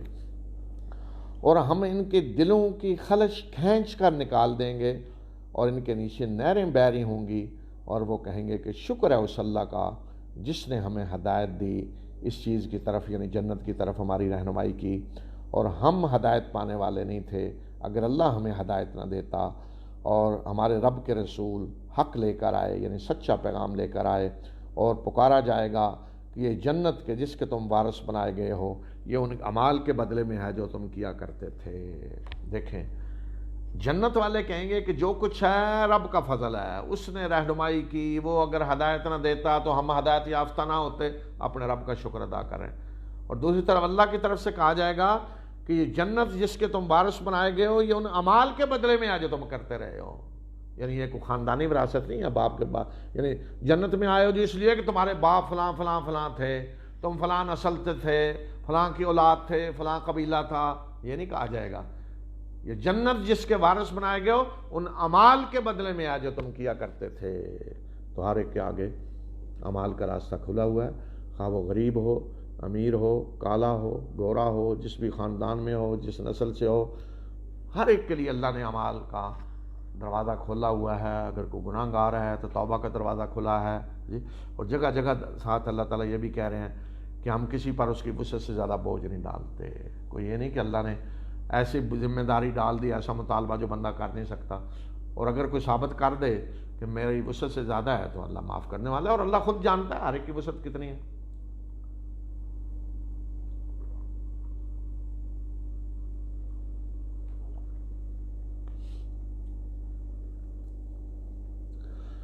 اور جنت والے آگ والوں کو، جہنم والوں کو پکار کر کہیں گے کہ ہمارے رب نے ہم سے جو وعدہ کیا وہ تو ہم نے سچا پایا، تو کیا تمہارے رب نے تم سے جو وعدہ کیا اس کو تم نے سچا پایا؟ وہ کہیں گے ہاں۔ تو ان کے درمیان ایک پکارنے والا پکارے گا کہ اللہ کی لعنت ہے ظالموں پہ۔ جنت والے پوچھیں گے جہنم والوں سے کہ اللہ نے ہم سے جو وعدہ کیا جنت کا وہ تو ہم نے تو پا لیا سچا، تم نے بھی سچا پایا جو اللہ نے تم سے وعدہ کیا تھا، یعنی جہنم کا وعدہ، یہ جو کام کرے گا جہنم میں جائے گا؟ تو کہیں گے ہاں۔ تو وہاں پھر آواز دی جائے گی کہ اللہ کی لعنت ہے ان ظالموں پہ، وہ ظالم جو اللہ کے راستے سے روکتے ہیں اور اسے ٹیڑھا کرنا چاہتے ہیں، اور وہ آخرت کا انکار کرنے والے ہیں۔ اور ان دونوں کے درمیان، جنت اور جہنم کے درمیان ایک حجاب ہوگا، ایک رکاوٹ ہوگی درمیان میں، اور اس کی بلندیوں پہ کچھ لوگ ہوں گے جو ہر ایک کو ان کی نشانیوں سے، علامتوں سے پہچانتے ہوں گے، اور وہ جنت والوں کو پکار کر کہیں گے کہ تمہیں سلام ہو۔ وہ خود جنت میں داخل نہیں ہوئے، وہ بلندیوں پہ بیٹھے لوگ، اور وہ اس کی امید رکھتے ہیں۔ اور جب ان کی آنکھیں جہنم والوں کی طرف پلٹائی جائیں گی تو وہ دعا کریں گے کہ اے ہمارے پروردگار ایسے ظالموں کے ساتھ ہمیں نہ شامل کرنا۔ اور وہ بلندیوں والے کچھ لوگوں کو پکار کر کہیں گے جنہیں وہ ان کی علامتوں سے پہچانتے ہوں گے، وہ کہیں گے کہ تمہارے جتھے اور جن چیزوں پہ تم تکبر کیا کرتے تھے وہ تمہارے کچھ کام نہ آئے۔ کیا یہ وہی لوگ نہیں ہیں، یعنی جنت والے، کیا یہ وہی لوگ نہیں ہیں کہ تم قسمیں کھا کر کہتے تھے کہ اللہ کی رحمت کا کوئی حصہ انہیں نہیں ملے گا، یعنی ان پہ اللہ کی رحمت نہیں ہوگی، اور آج انہیں کہہ دیا گیا ان کو کہ جنت میں داخل ہو جاؤ، نہ تمہیں کوئی خوف ہوگا اور نہ تم غمگین ہوں گے۔ تو یہ اصحاب الاعراف یہ ہے، بلندیوں پہ بیٹھے ہوں گے۔ اب یہ کہ یہ کون ہے؟ کچھ لوگوں علماء نے کہا جی وہ لوگ ہیں جن کی نیکیاں برائیاں برابر ہیں، لیکن جن کی خود نیکیاں برائیاں برابر ہیں وہ اس طرح تو نہیں مخاطب کریں گے نا کسی کو۔ تو صحیح بات یہ لگتی ہے کہ یہ وہ لوگ ہیں کہ جنہوں نے اللہ کے دین کی دعوت دی دنیا میں، جن کا واسطہ پڑا بڑے بڑے مجرموں سے، بڑے بڑے ظالموں سے، بڑے بڑے فرعونوں سے، عام اللہ کے نیک انبیاء کے علاوہ جو ہوں گے جی، تو اس دن اللہ انہیں دکھانا چاہے گا منظر، یہ بھی دیکھیں، یہ بھی جہنم میں ادھر ہے جنت ہے۔ تو یہ جو فرمایا کہ وہ داخل امید رکھتے ہیں، تو ہر کوئی امید ہی رکھتا ہے نا جنت میں داخل ہونے کو۔ اللہ نے گارنٹی تو نہیں کسی کو، یہ اللہ سے امید رکھنا بڑی، اس سے بڑی بات کیا ہے؟ تو انہیں اللہ اہل جنت میں بھی دکھائے گا جی، انہیں بھی اسلام کو کہیں گے، اور جہنم میں جن کو نشانیوں سے پہچانتے ہوں گے جی، کوئی فلاں فلاں، یہ وہ شیطان جو بڑا تھا یہ کرتا تھا، وہ فلاں لیڈر اور فلاں، وہ دکھا ایک ایک کو پکارا، ہاں بھائی کیا ہوا، وہ کدھر گئے جتھے تمہارے، اور کدھر گئی ساری چیزیں جن کی بنیاد پہ بڑے تکبر کیا کرتے تھے، اور تم اللہ کے نیک بندوں کے بارے میں کہتے تھے کہ یہ تو کبھی جی کامیاب نہیں ہوں گے، یہ تو جنت میں نہیں داخل ہوں گے، تو آج دیکھ لیں اللہ نے انہیں جنت میں داخل کر دی۔ اس طرح وہ ہر ایک کو پکاریں گے۔ پھر آگے جہنم والے اب مکالمہ کر رہے ہیں جنت والوں سے۔ پہلے تھا نا جنت والوں نے جہنم والوں کو پوچھا، اب جہنم والے ایک درخواست کر رہے ہیں، اپلیکیشن، کس کو؟ جنت والوں کو بھیج رہے ہیں ایک اپلیکیشن، وہ کیا ہے؟ اور آگ والے جنت والوں کو پکار کر کہیں گے کہ تمہارے رب نے جو تمہیں رزق دیا ہے اور جو پانی، وہ کچھ ہماری طرف بھی پھینک دو، کچھ پانی ہمیں بھی اونڈیل دو، کچھ بچا کچا کو ہمیں بھی دے دو، رزق کچھ پانی۔ تو وہ جواب میں کہیں گے کہ یہ دونوں چیزیں اللہ نے کافروں پہ حرام کر دی ہیں۔ کیا؟ پانی اور کھانا۔ کوئی چیز اہل جہنم کو وہ نہیں ملے گی جسے پینے والی چیز کہیں، پینے کے قابل یا کھانے کے قابل۔ تو اہل جنت کہیں گے یہ دونوں چیزیں اللہ نے کافروں پہ حرام کر دی ہیں۔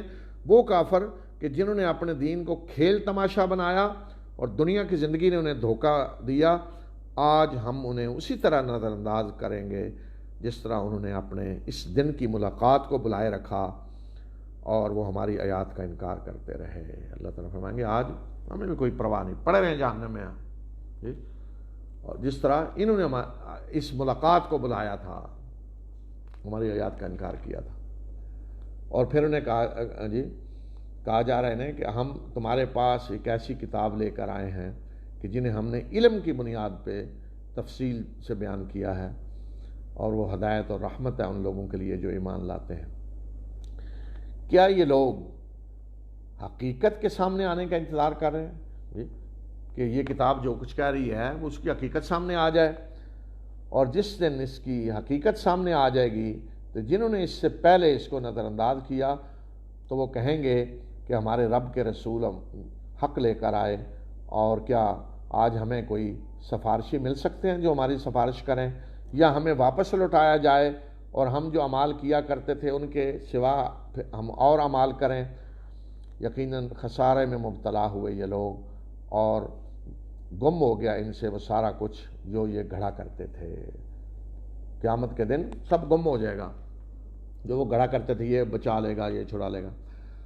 بے شک تمہارا رب وہ ہے جس نے آسمانوں اور زمین کو 6 دنوں میں پیدا کیا، پھر وہ عرش پہ جلوہ فرما ہوا، وہ رات کو دن پہ ڈھانک دیتا ہے، اور پھر دن تیزی سے اس کا پیچھا کرتا ہوا آتا ہے، اور سورج اور چاند اور ستاروں کو اسی نے پیدا کیا، اور وہ اس کے حکم سے مسخر ہیں۔ مسخر کا مطلب یہ ہے کہ اس نے انہیں ایک ڈیوٹی ایسی دے دیا کہ انسان کی خدمت میں لگے ہوئے ہیں جی۔ سن لو کہ خلق بھی اسی کا ہے اور امر بھی اسی کا، یعنی پیدا بھی اس نے کیا ہے، فیصلہ بھی اسی کا ہوگا، حکم بھی اسی کا چلے گا، یعنی کہ مخلوق اس کی ہے، حکم کسی اور کا چلے۔ بڑا ہی بابرکت ہے اللہ، تمام جہانوں کا رب، تمام جہانوں کا خالق، پیدا کرنے والا، نظام چلانے والا۔ اپنے رب کو پکارو عاجزی سے اور خفیہ طریقے سے، بے شک وہ حد سے تجاوز کرنے والوں کو پسند نہیں کرتا۔ یعنی اللہ کو پکارنے کا طریقہ تضرع، عاجزی اور خفیہ، کوئی بلند آواز کی ضرورت نہیں، جب وہ دلوں کے راز جانتا ہے تو آرام سے پکاریں۔ اور زمین میں فساد نہ پھیلاؤ اس کے بعد کہ اس کی اصلاح ہوگی ہے، اور اللہ کو پکارو خوف اور طمع کی حالت میں، بے شک اللہ کی رحمت نیکوکاروں کے قریب ہے۔ خوف اور طمع یعنی اس کا ڈر ہو اور امید ہو ملنے کی، لالچ، تو دونوں کیفیتیں ہیں کہ آدمی اللہ سے ڈر کر اس کو پکارتا ہے اور اس سے امید رکھتا ہے۔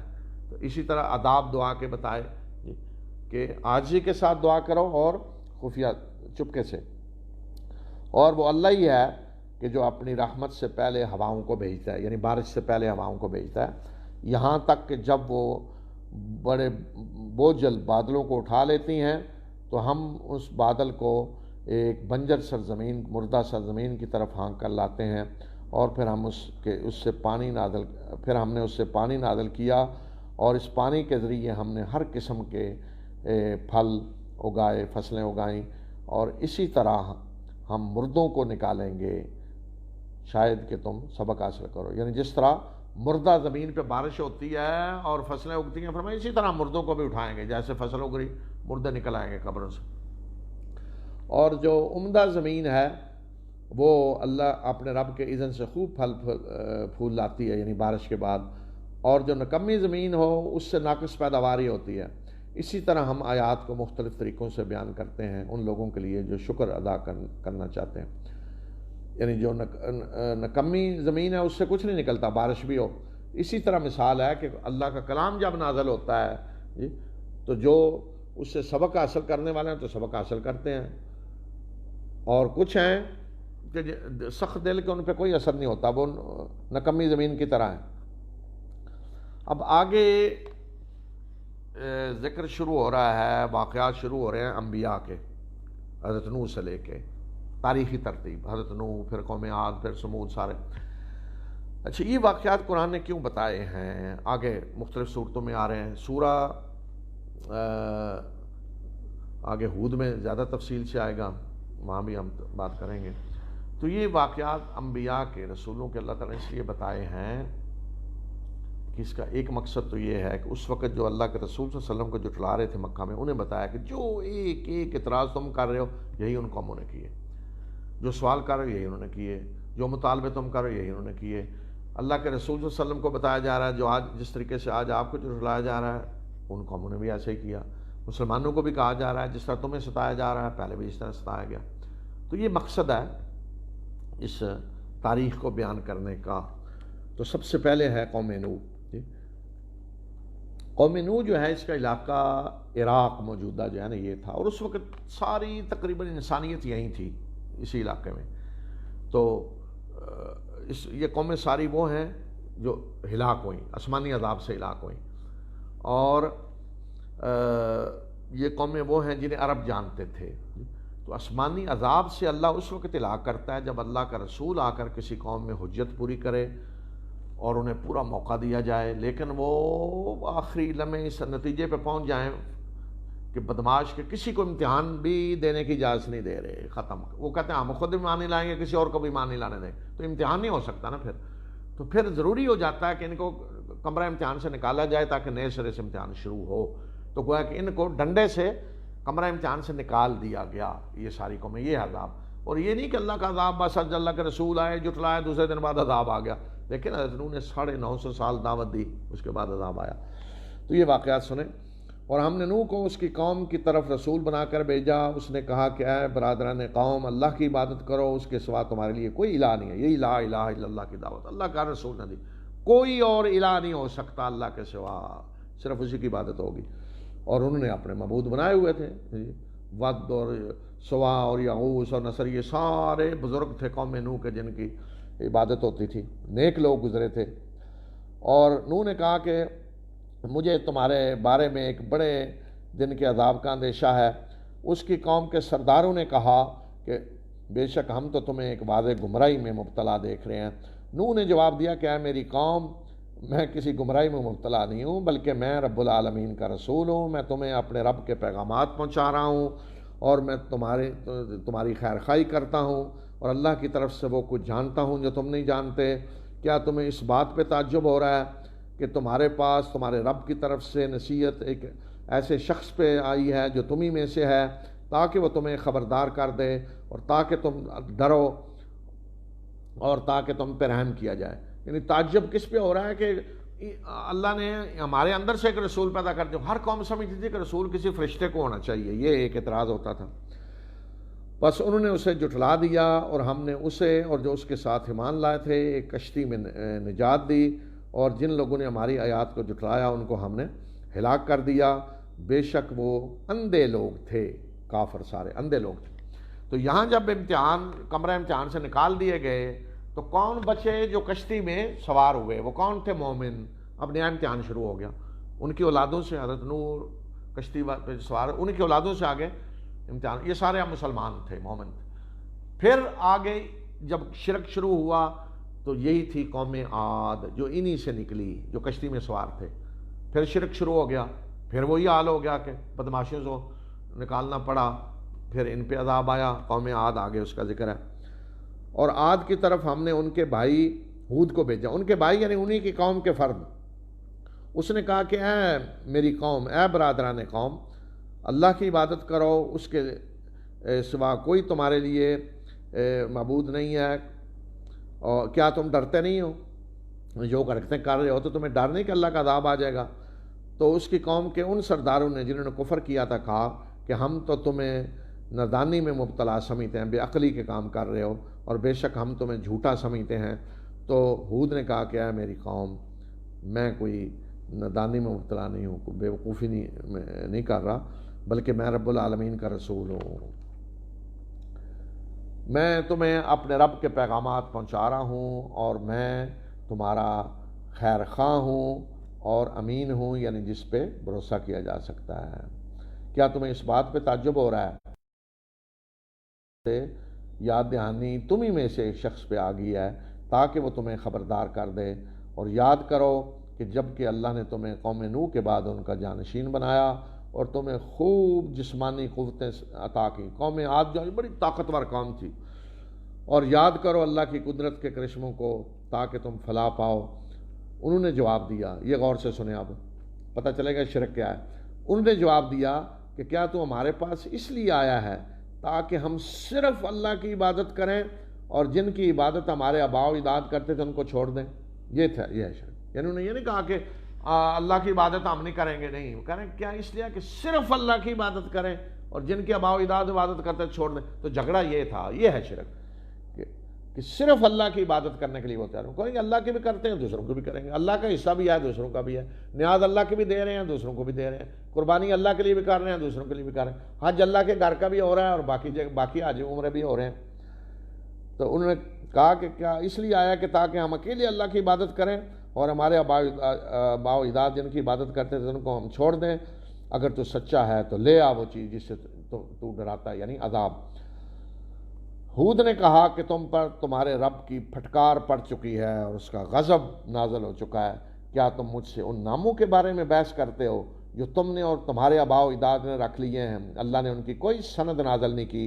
انتظار کرو، میں بھی تمہارے ساتھ انتظار کرنے والوں میں سے ہوں۔ یہ نام جو تم نے رکھ لیے ہیں کہ فلاں یہ ہے اور یہ ہے، یہ حاجت روا ہے، یہ مشکل کشا ہے، یہ غریب نواز ہے، یہ بندہ نواز ہے، یہ تم نے نام رکھ لیے، اللہ نے تو کوئی سند نہیں نازل کی، اور اب ان کے بارے میں مجھ سے بحثیں کر رہے ہو؟ پس ہم نے اسے اور جو اس کے ساتھ لوگ ایمان لائے ان کو نجات دی، خاص اپنی رحمت سے، اور جنہوں نے ہماری آیات کو جھٹلایا ان کی ہم نے جڑ کاٹ کے رکھ دی اور وہ مومن نہیں تھے۔ اور سمود کی طرف ہم نے ان کے بھائی صالح کو رسول بنا کر بھیجا۔ اس نے کہا کہ اے میرے برادران قوم، اللہ کی عبادت کرو، اس کے سوا تمہارے لیے کوئی الہ نہیں ہے، کوئی اور الہ نہیں اس کے سوا، یہ لا الہ الا اللہ۔ تمہارے پاس تمہارے رب کی طرف سے واضح نشانی آ چکی ہے، یہ اللہ کی اونٹنی تمہارے لیے ایک نشانی ہے، بس اسے چھوڑ دو کہ یہ اللہ کی زمین میں کھاتی پھرے، اور بری نیت سے اسے ہاتھ نہ لگانا ورنہ دردناک عذاب تمہیں آ پکڑے گا۔ انہوں نے خود مطالبہ کیا کہ بڑی نشانی معجزہ دکھائیں گے، اس پہاڑ کے اندر سے ایک اونٹنی نکل کر آئے، یہ نہیں فوراً، آخری مرحلے میں اونٹنی آ گئی اللہ کے حکم سے جو انہوں نے جس طرح مانگی تھی، پھر بھی ایمان نہیں لائے۔ تو پھر کہا گیا کہ اچھا اس اونٹنی کو چھوڑ دو، جدھر چاہے کھائے پیے، ایک دن یہ پانی پیے گی کنویں سے، ایک دن تمہارے جانور فصلوں میں چرے کو ہاتھ، جس دن ہاتھ لگایا عذاب آ جائے گا۔ اب عذاب کی گھنٹی گویا کہ اونٹنی کے گلے میں ہے، وہ اونٹنی مصیبت بن گئی ان کے لیے۔ اور یاد کرو کہ جب اللہ نے قوم عاد کے بعد تمہیں ان کا جانشین بنایا اور تمہیں زمین میں اقتدار عطا کیا کہ تم اس کے میدانوں میں شاندار محل بناتے ہو اور اس کے پہاڑوں کو گھروں کی شکل میں تراشتے ہو۔ پہاڑ تراش کر وہ مکان بناتے تھے، آج بھی مدائن صالح میں پہاڑوں کے اندر ان کے مکان بڑے ہوئے موجود ہیں۔ پس اللہ کی قدرت کے کرشموں کو یاد کرو اور زمین میں فساد نہ پھیلاتے پھرو۔ اس کی قوم کے ان سرداروں نے جنہوں نے تکبر کیا تھا کمزور ایمان لانے والوں سے کہا کہ کیا تم جانتے ہو کہ صالح اللہ کی طرف سے اپنے رب کی طرف سے رسول بنا کر بھیجا گیا ہے؟ انہوں نے کہا کہ جو پیغام وہ دے کر دیا گیا ہے ہم اس پہ ایمان رکھتے ہیں۔ تو ان متکبر سرداروں نے کہا کہ جس چیز پہ تم ایمان لائے ہو ہم تو اس کا انکار کرتے ہیں۔ پھر انہوں نے اس اونٹنی کو قتل کر دیا اور اپنے رب کے حکم کے مقابلے میں سرکشی کی، اور انہوں نے کہا کہ اے صالح، اگر تو سچا ہے، اگر تو رسولوں میں سے ہے تو لے آ وہ چیز جس سے تو ہمیں ڈراتا ہے۔ اونٹنی کو قتل کر کے دھڑلے سے اعلان کر دیا، صالح لے آ وہ عذاب جس سے ڈراتا ہے۔ دیکھیں سرکشی، بغاوت، اور بالآخر انہیں ایک دہلا دینے والی آفت نے آ پکڑا اور وہ اپنے گھروں میں اوندے پڑے کے پڑے رہ گئے، اور صالح انہیں یہ کہتا ہوا نکل گیا کہ اے میری قوم، میں نے تمہیں اپنے رب کا پیغام پہنچا دیا اور تمہاری خیر خواہی کی، مگر حال یہ ہے کہ تم خیر خواہوں کو پسند نہیں کرتے۔ یہی اکثر مصیبت کہ اللہ کے رسول، اللہ کے نیک لوگ تو ہمیشہ خیر خواہی کرتے ہیں، لیکن لوگ خیر خواہوں کو پسند نہیں کرتے۔ وہ مجرموں، ڈاکوں، بدماشوں کو پسند کرتے ہیں جو ان کا خون چوسیں۔ اور لوط کو ہم نے اس کی قوم کی طرف رسول بنا کر بھیجا، اور اس نے کہا کہ کیا تم ایسی بے حیائی کا ارتکاب کر رہے ہو جس کا ارتکاب جہان والوں میں سے تم سے پہلے کسی نے نہیں کیا؟ کیا تم اپنی شہوت پوری کرنے کے لیے مردوں کے پاس آتے ہو عورتوں کو چھوڑ کر؟ بلکہ تم تو حد سے گزرے ہوئے لوگ ہو۔ عمل قوم لوط اور اس کی قوم کا اس کے سوا کوئی جواب نہیں تھا کہ انہوں نے کہا کہ نکال دو انہیں اپنی بستی سے، یہ بڑے پاک باز بنتے ہیں۔ جواب میں کہہ رہے ہیں کہ نکال لو ان کو، یہ بڑے پاک باز بنتے ہیں، ہماری بستی میں ایسے لوگ نہیں ہونے چاہیے۔ کون؟ جو اس بے حیائی سے روک رہے ہیں۔ تو جب قوم کا یہ حال ہو جائے کہ وہ برداشت کرنے کے لیے تیار نہیں ہے ان لوگوں کو جو انہیں ایسی بے حیائی سے روک رہے ہیں، بس ہم نے اسے یعنی لوط اور اس کے گھر والوں کو نجات دی، سوائے اس کی بیوی کے جو پیچھے رہ جانے والوں میں سے تھی۔ بیوی کافر تھی، تو عذاب جب آیا تو اسے کہا وہ یہیں رہے گی۔ تو یہاں اللہ کی سنت یہ ہے، جو آسمانی عذاب آتا ہے جب، تو ایمان لانے والے اور اللہ کے رسول انہیں حکم ہوتا ہے کہ نکل جائیں قوم سے، پیچھے عذاب آ جائے، انہیں نکال کر پیچھے عذاب۔ حضرت نوح کا یہ ہے کہ انہیں کشتی میں سوار کر کے باقی قوم کو طوفان کے ذریعے غرق کیا گیا۔ تو باقی قوموں پہ عذاب آسمانی جو آیا، ایمان لانے والے اور اللہ کے رسول کو نکال لیا اللہ نے، باقی قوم پہ عذاب آیا۔ یہ سنت اللہ۔ یہ کب ہوتا ہے؟ جب اللہ کے رسول کسی قوم میں آ کے حجت پوری کرتے ہیں۔ آج لوگ کہتے ہیں نہیں قوموں پہ آسمانی عذاب کیوں نہیں آتے؟ اب اللہ کا کوئی رسول نہیں ہے تو آسمانی عذاب نہیں آئیں گے، اب دوسرے عذاب آئیں گے آگے، جن کا ہم ذکر کریں گے جہاں یہ آیتیں آئیں گی۔ وہ عذاب کس طرح آتے ہیں؟ جس طرح آج یہ عذاب آیا ہوا ہے کرونا، یہ اللہ کا عذاب ہے، اس طرح کے عذاب آتے ہیں اب۔ اور مدین والوں کی طرف ہم نے ان کے بھائی شعیب کو بھیجا، یعنی انہی کی قوم کے فرد۔ اس نے کہا کہ اے میری قوم، اللہ کی عبادت کرو، تمہارے لیے اس کے سوا کوئی الہ نہیں ہے۔ تمہارے پاس تمہارے رب کی طرف سے واضح نشانی آ چکی ہے، ناپ تول پورا کرو، لوگوں کو ان کی چیزیں کم کر کے نہ دو، اور زمین میں فساد نہ پھیلاؤ اس کے بعد کہ اس کی اصلاح ہو چکی ہے۔ یہ تمہارے لیے بہتر ہے اگر تم مومن ہو۔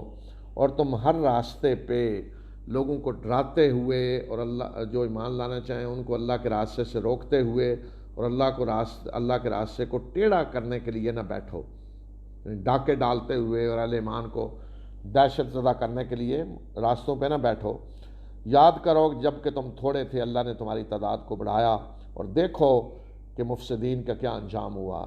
پہلے دیکھو تاریخ میں، اگرچہ تم میں سے ایک گروہ ایمان لایا ہے اس ہدایت پہ، اس پیغام پہ جو میں دے کر بھیجا گیا ہوں، اور ایک گروہ ایمان نہیں لایا، بس صبر کرو یہاں تک کہ اللہ ہمارے درمیان فیصلہ کر دے، اور وہ بہترین فیصلہ کرنے والا ہے۔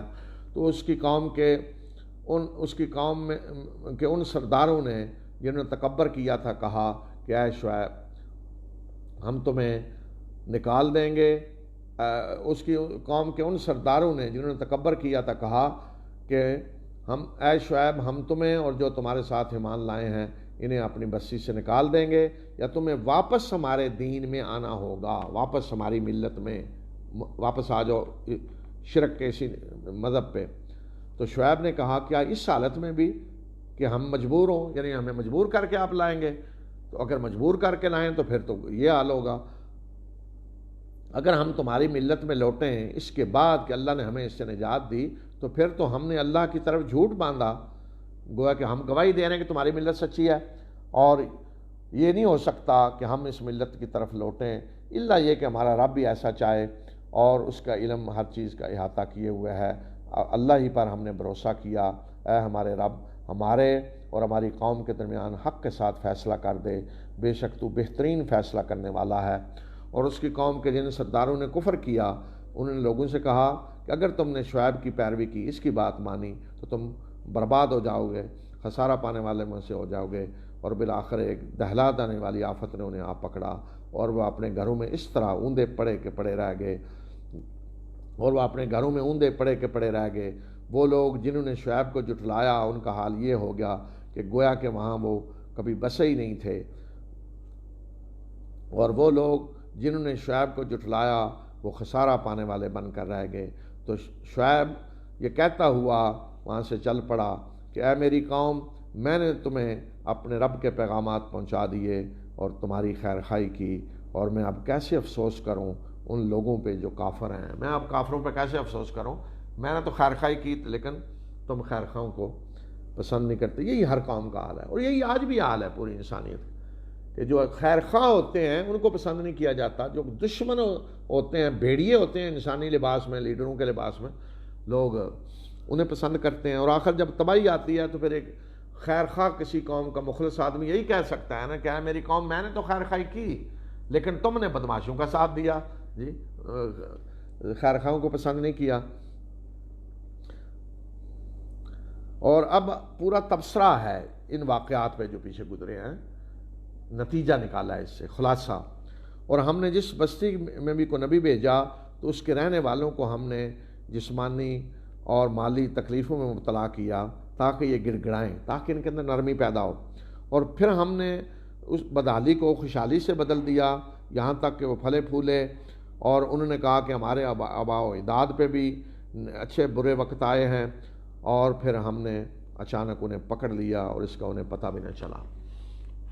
جب برے وقت آئے تو اللہ کے رسول کہتے ہیں نا بھئی اللہ کا عذاب ہے، تو پھر دوبارہ جب اچھے وقت آ جاتے تو کہتے ہیں جو عذاب دیکھ لیں، اللہ کا عذاب ہو تو اب تو ٹھیک ہے، تو پھر اچانک اللہ پکڑ لیتا ہے۔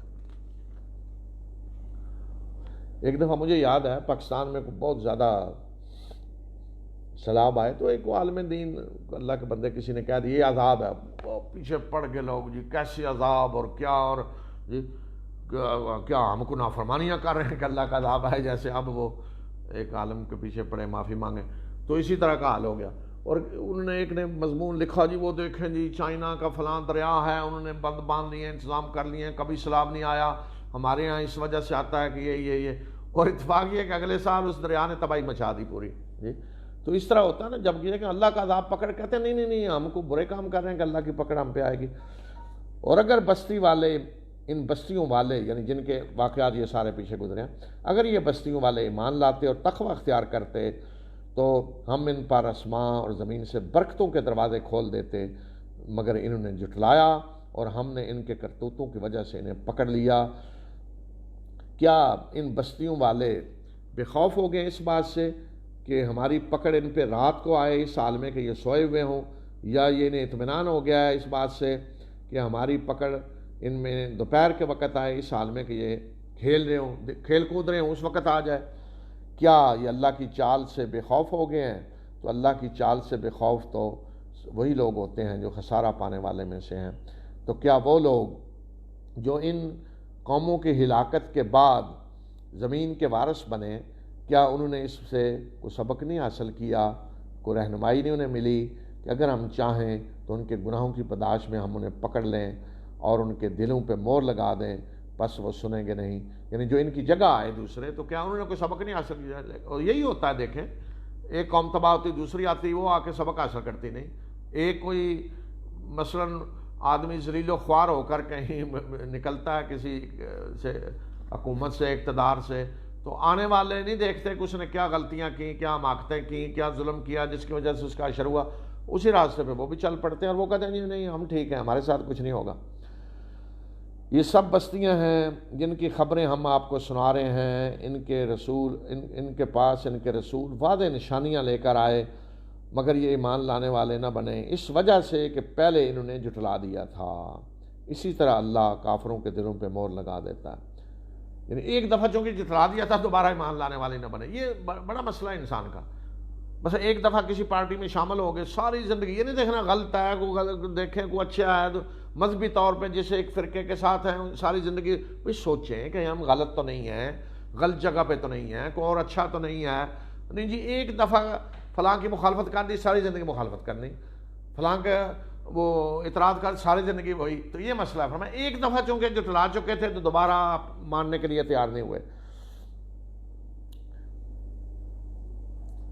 اور ہم نے ان میں سے اکثر کے لیے کوئی عہد نہیں پایا، اور ہم نے ان میں سے اکثر کو فاسق پایا۔ اکثر فاسق تھے، بدکار، نافرمان، تو اصل یہ وجہ تھی ان کی بدکاریاں، نافرمانی، کہ جس کی وجہ سے وہ ایمان لانے کے لیے تیار نہیں ہوئے، اور کسی عہد کا کوئی پاس لحاظ کرنے والے یہ نہیں تھے۔ یہ سارا خلاصہ بیان کر دیا کہ یہ ساری جو قومیں تباہ ہوئیں تو کس وجہ سے ہوئیں، کیا اللہ کا قانون ہے۔ آگے پھر حضرت موسیٰ کا ذکر شروع ہو رہا ہے، وہ کشمکش جو فرعون کے ساتھ ہوئی، یہ انشاءاللہ آیات کل پڑھیں گے۔ وآخر دعوانا الحمدللہ رب العالمین۔